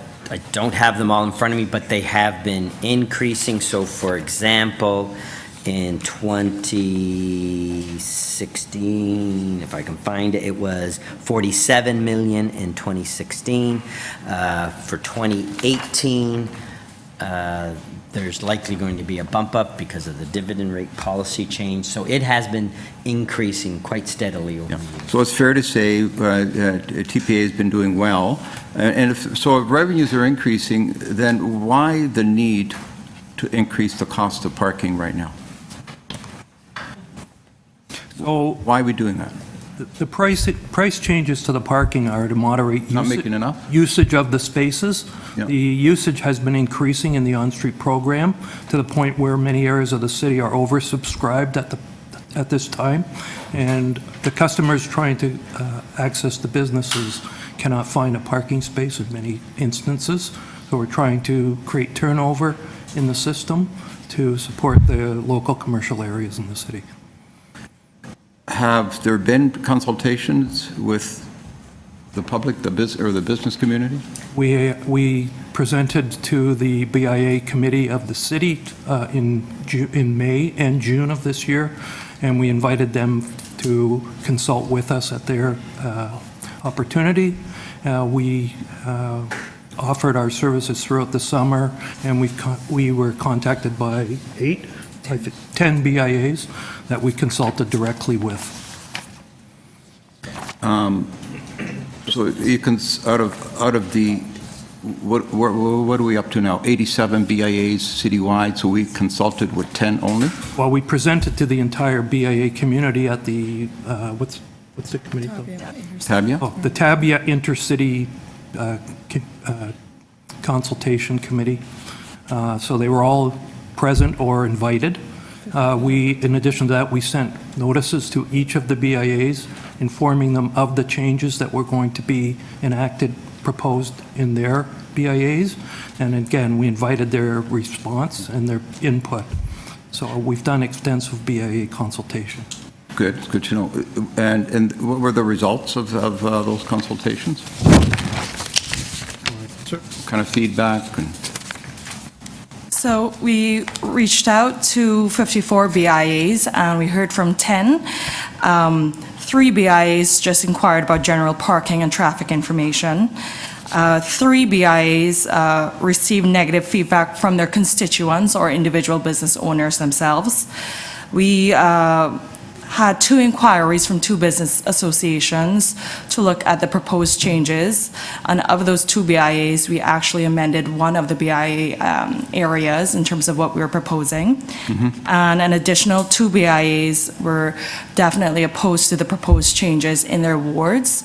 Of the 2 BIAs, we further consulted with one of the BIAs, given the construction, and since then, the report includes a recommendation for us to delay implementation for a year, in addition to which we will consult further with the 2 councillors of the BIA as well, and consult with the BIA further at the summer of 2018.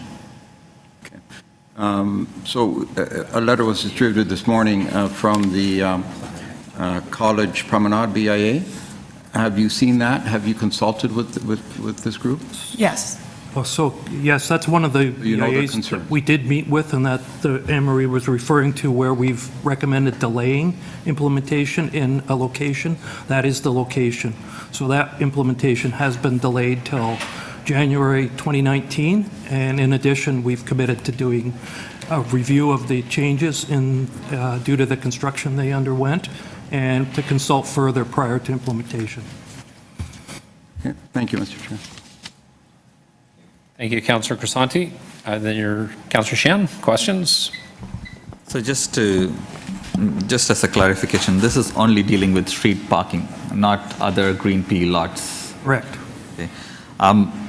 So I heard that there was a bit of a rationale made in terms of this is going to help businesses get more customers to come, as the turnover on the parking would be faster, but it didn't look like the BIAs, even within the small number of groups that responded, there seemed to be much support for the increase. Well, I think the fact that most of the BIAs have, we've had a good relationship with them over the years, and they've seen the positive impacts of the changes that we've been making, and I think the fact that most of the BIAs did not respond is because they're... So the lack of response from the BIA, you're assuming, means that they are okay with it? Yes. Even though within the ones that responded predominantly were of concerns? The ones that responded were predominantly had specific issues, and we've tried to address those issues in those specific instances.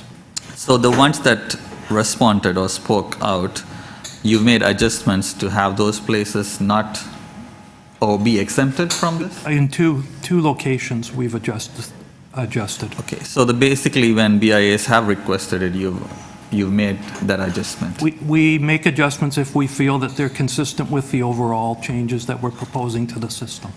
So we review and discuss, consult with the BIAs, and try to come to an agreement, and that's the process that we go through. So if further to this, other BIAs who are impacted, or other businesses that are not even BIAs, because it's not necessarily that we only cater to BIAs, were to request similar things, that would be considered moving forward even if this passes through? So just to address the fact that we also informed all of the ward councillors' offices of any changes that were occurring in their wards, and rely on them to consult with businesses that are not BIAs. I also have a question around parking fee increases. Most of city-related policies, we are hoping that there will be an equity impact analysis of who uses it, what type of income folks use these parking spots, and if it's going to cause any hardship. Just because somebody has a car doesn't mean they're well off, and there are a lot of people who are on minimum wages and temp agency jobs that have cars that may need to come to, for example, the police headquarters downtown, or places like that. So has there been any impact analysis on these increases? We do that on other increases when we do user fee increases, but has parking done any impact analysis of who uses it and what impact would be? We did take into, at the request of the BIAs and the consultation and the larger body, they asked us to look at the, Neighborhood improvement areas. in the neighborhood improvement areas, to look at the, what are they called? The impacts to the name's escaping me, no. Priority neighborhood. Priority neighborhoods, thank you, Councillor Davis. And as a result of that, we amended our original proposed changes to consider those neighborhoods and did not propose the changes going forward. So they were removed from the. Okay, thank you. Okay. Thank you. Any other questions of staff? Seeing none, I had a couple of governance questions. So Toronto Parking Authority was set up as an arm's length agency or business, and you're here for approval of the rates, of your rates in these parking lots. But a couple of months ago, you expanded the bike sharing program that you operate. Did you come to any of the standing committees for that, or is that just done independently on your own? You have me at a disadvantage with respect to bike share because I don't operate that program, but the budget for bike share is certainly approved by council, both the capital and operating budget for bike share. Okay, but when you picked the locations and decided on that, that was done by your board, there was no final approval at council? No. No, okay. And then, and the budget that you just spoke about in your overall budget, if there's an issue, if you have an overrun on your budget, you overspend your budget, you have to come to Toronto City Council for financial assistance, correct? For the bike share program, council? For any of your Toronto Parking Authority's budget in general? Yes, we would have to do a variance report. Okay, and then I wanted to ask about, so the sunshine list, my understanding is the Toronto Parking Authority, the CEO, the former president, didn't have to conform to the sunshine list regulations. Is that true? We were not conforming to them, no. Sorry? We were not conforming to them. We were not submitting it for the sunshine list. And why is that? Again, you have me at a disadvantage. Maybe the CFO can help. Okay, so if I may, it's organizations that receive financial support from the province or provincial agencies or municipalities. If they're not reporting, it's because we don't give them financial support. It's the actual other way around. As I said earlier, we get $49 million this year in the budget. So that's why they're not covered under the public salary disclosure list. I think that's the answer. Okay. But if Mike Weisman was here, he could tell you. All right. I look forward to, I hope Mike's having a good holiday and he's not falling out of a chair somewhere. He's in some nice spots, I hear. Yeah. Hey, oh, Yeah. I'm sure he is. I'm sure. Yeah. Not. Okay. Thank you. Thank you very much. Speakers on this item? Any speakers? Okay. So sorry, Councillor Crisanti? Yes. Did you want to speak? I do. You got a motion? I do have a motion, but Do I need to see it first? no. Go ahead and speak. If you held the item, you can speak first or last. Your call. Then I'll speak last. My motion's just on open data. No, it's fine. I'll speak now. All right. I can do that. So I'm just moving the following motion. Right, go ahead. City of Toronto Council requests the Toronto Parking Authority to release data sets to the Toronto Open Data Portal on their current rates and the new rates, so the transaction effect of the new rates versus the previous rates are clearly visible. City Council requests the Toronto Parking Authority to match or better the City of San Diego's open data release on all parking transactions, including at least 2 years of history and regular weekly updates to be made public by March 31st, 2018. Thank you. I hope you support it. Yep. Sorry, Councillor Crisanti, you get the chair. Councillor Cole. Thank you, Mr. Vice Chair. Through you, Mr. Vice Chair. Just, and forgive me for maybe my level of ignorance on open data, but what's the kind of level of staff commitment, or more importantly than commitment in terms of time, just capacity to scrub, present, collate data that's meaningful for it to be released in kind of in a system like this? Yeah, so one of the benefits of Toronto, so parking data, and the reason I use San Diego is they're probably one of the most advanced municipalities in North America that deals with open data. When it comes to parking data, there's no private information. It's not like the Toronto Police and crime statistics and giving very specific addresses. We're talking about parking lots and parking spots on street parking. So there isn't any private information that would be released from the data sets. Toronto Parking Authority is very computerized now. Shouldn't be a lot of issues around creating these data sets, putting them in acceptable forms that are on the Toronto Open Data Portal, so it shouldn't be a lot of money. Okay, thank you. And our Chief Information Officer is not here, but he's very willing, as the city's open data staff champion, to work with them as well.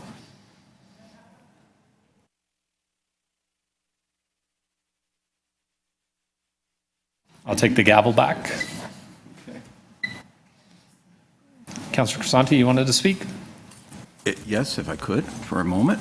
Thank you. So, you have 5 minutes. No, well, it shouldn't be that long, Mr. Chair. So, thank you. I can't support this, the increases. I think we just heard this morning that the Toronto Parking Authority is doing quite well. Revenues have been increasing. And this is, if we support this, and I would urge committee members to consider not to support it, what we're doing is, putting our hands in the pockets of the taxpayer, once again, in a way that we don't need to. We're not supporting local business. It's not good for our economic growth of our city.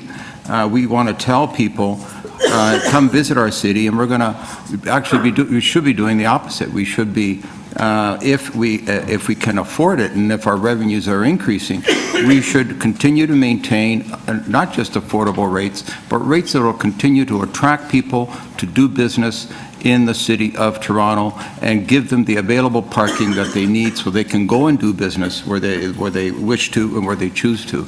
So I think this is just a bad decision, and I think when revenues show signs of continued growth, and the stability is there. It's not just 1 or 2 years, but it's been over a period of time. Then I think it's certainly the wrong move, and I would not support this, and ask that my colleagues not support it either. Thank you. Other speakers? Councillor Davis? I'll be supporting the recommendations before us. When the TPA makes more money, then the City of Toronto will get more money in the 2018 budget. And we know from the situation we're facing that this will be a very difficult budget year, and they will likely make over $5 million, $5.5 million. So the city will generate at least, 85% of $6 million in the 2018 budget. So I support what's before us, and the city needs the funding to continue to support the kinds of programs and services that we need. Thank you. Other speakers? Is Mike okay? I don't know. Somebody want to check on Mike? Sorry? Allergies. Allergies, okay. All right. So I'm the final speaker on this. I'm going to be supporting the recommendations in the report as well, and my motion that I've added to this about open data. I think this is moving in the 21st century. It's very important to be looking how we use open data to enhance our agencies, both from an open and transparency level. There's also a lot of opportunity for people to be using these data sets in the private sector to enhance public service. When it comes to the parking rates, I'm supporting this for one simple measure and reason. The number of times that I park across this city, and you go into a green pea lot, compared to the local private lot. Our lots are much lower priced. It's great, but it's not something we're using as a social service. It's parking, it's a business, they have a business model. We see a lot of the revenue as a dividend come back from the city. And, it used to raise my eyebrows. I can remember the Green Pea lot that used to be across the street from the Air Canada Centre. Lots around the city in the immediate vicinity there were charging $20, $25, $30 to park for a sporting event at the Air Canada Centre or the Rogers Centre, but you could go across the street to the Green Pea lot right across the street and they charge $5. I think at one point it was $10 flat fee. So, there's a lot of opportunity there. I think the Toronto Parking Authority does an excellent job in how they manage their facilities and their lots. And I think we should be supporting the board of directors and their management in their business case as they move this forward. Thank you. Sure. All right, so first we'll vote on the motion I've put forward on open data. All in favor? Opposed? That's carried. And then the item as amended. All in favor? Opposed? And that passes 3-2. Okay. Thank you. Our next item.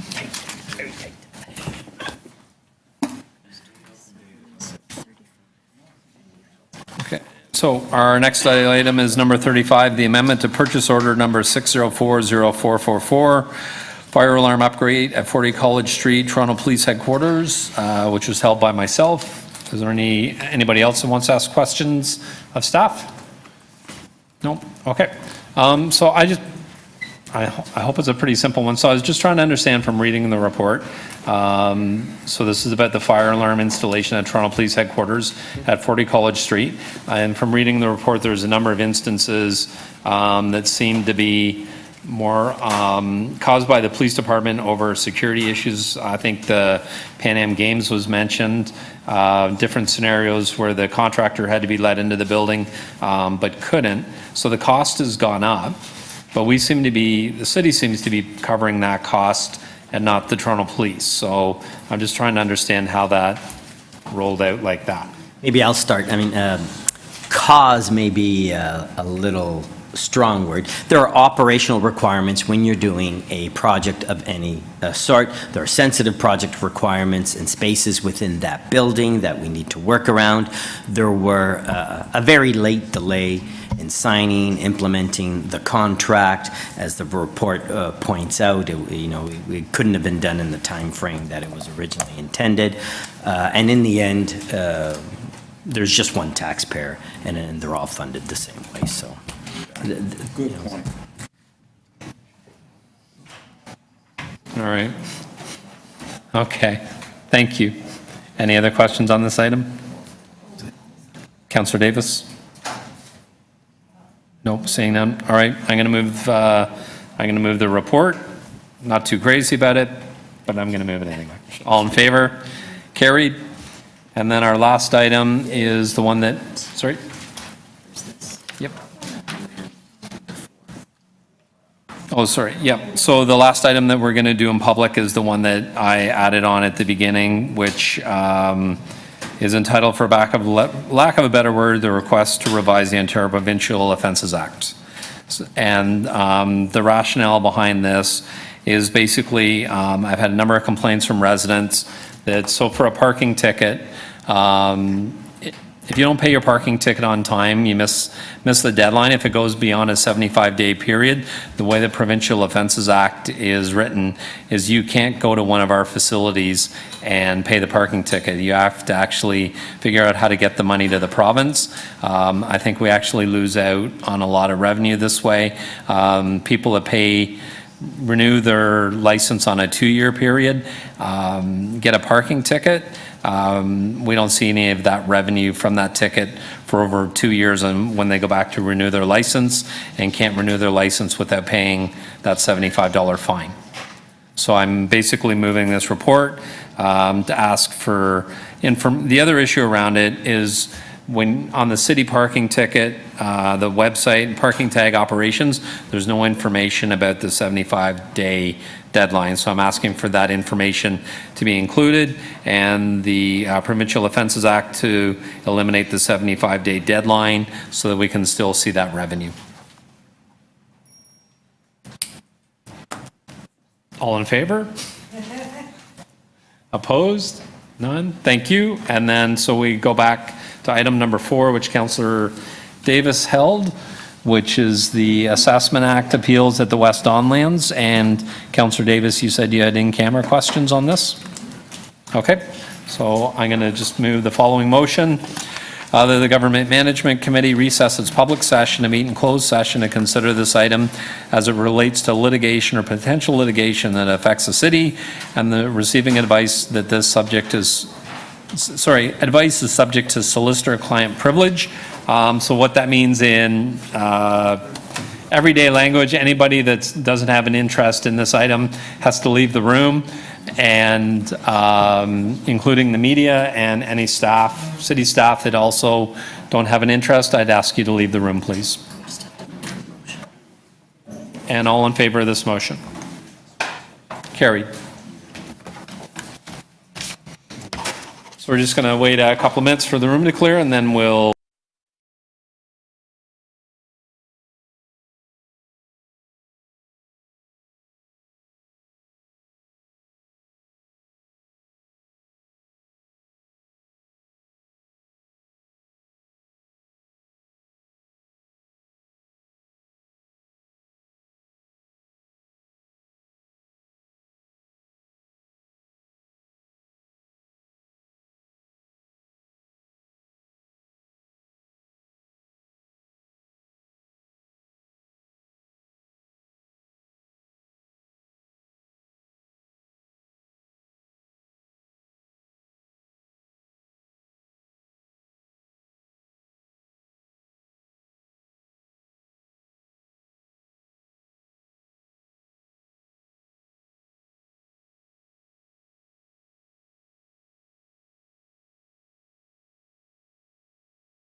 I got quorum.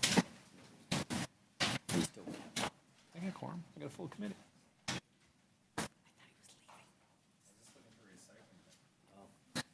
All right, so the meeting is back in session. We're on item number 4, the assessment of the West Don lands held by Councillor Davis. Councillor Davis, did you have any comments you wanted to make in public?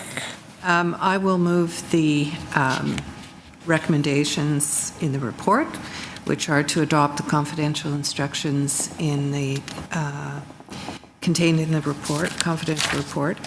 And I don't know what I can actually say in public, other than this is, again, another post-amalgamation outstanding issue with respect to the province. And I think we've done our best to protect the interests of the city. At the same time, I believe that we should, well, just let me leave it at that. Thank you for all your work on it. Thank you. Any other comments from members of the committee? Seeing none, I just want to thank staff for all the work on this, and I know there's a lot of negotiations in place. Thank you very much. And all I can say about payment in lieu of taxes, or PILTs as they're known, they always seem to be a big issue for us, and PILTs, yuck. There we go. That's about right. All right, so Councillor Davis is moving the recommendations on this item. All in favor? Carried. Councillor Shan has the bills. The bill. I move that the Government Management Committee pass and declare as a bylaw a confirmatory bill to confirm the legislative proceeding of the Government Management Committee acting under delegated authority at meeting 22 held on September 25th of 2017. Any questions of the mover? I hope not. All in favor of the motion? Carried. Motion to adjourn. I'll move. All in favor? Carried. Thank you, everybody, and thanks to the staff. Thanks, everybody. Councillor. Thanks, guys. Your last one? Last one, all done.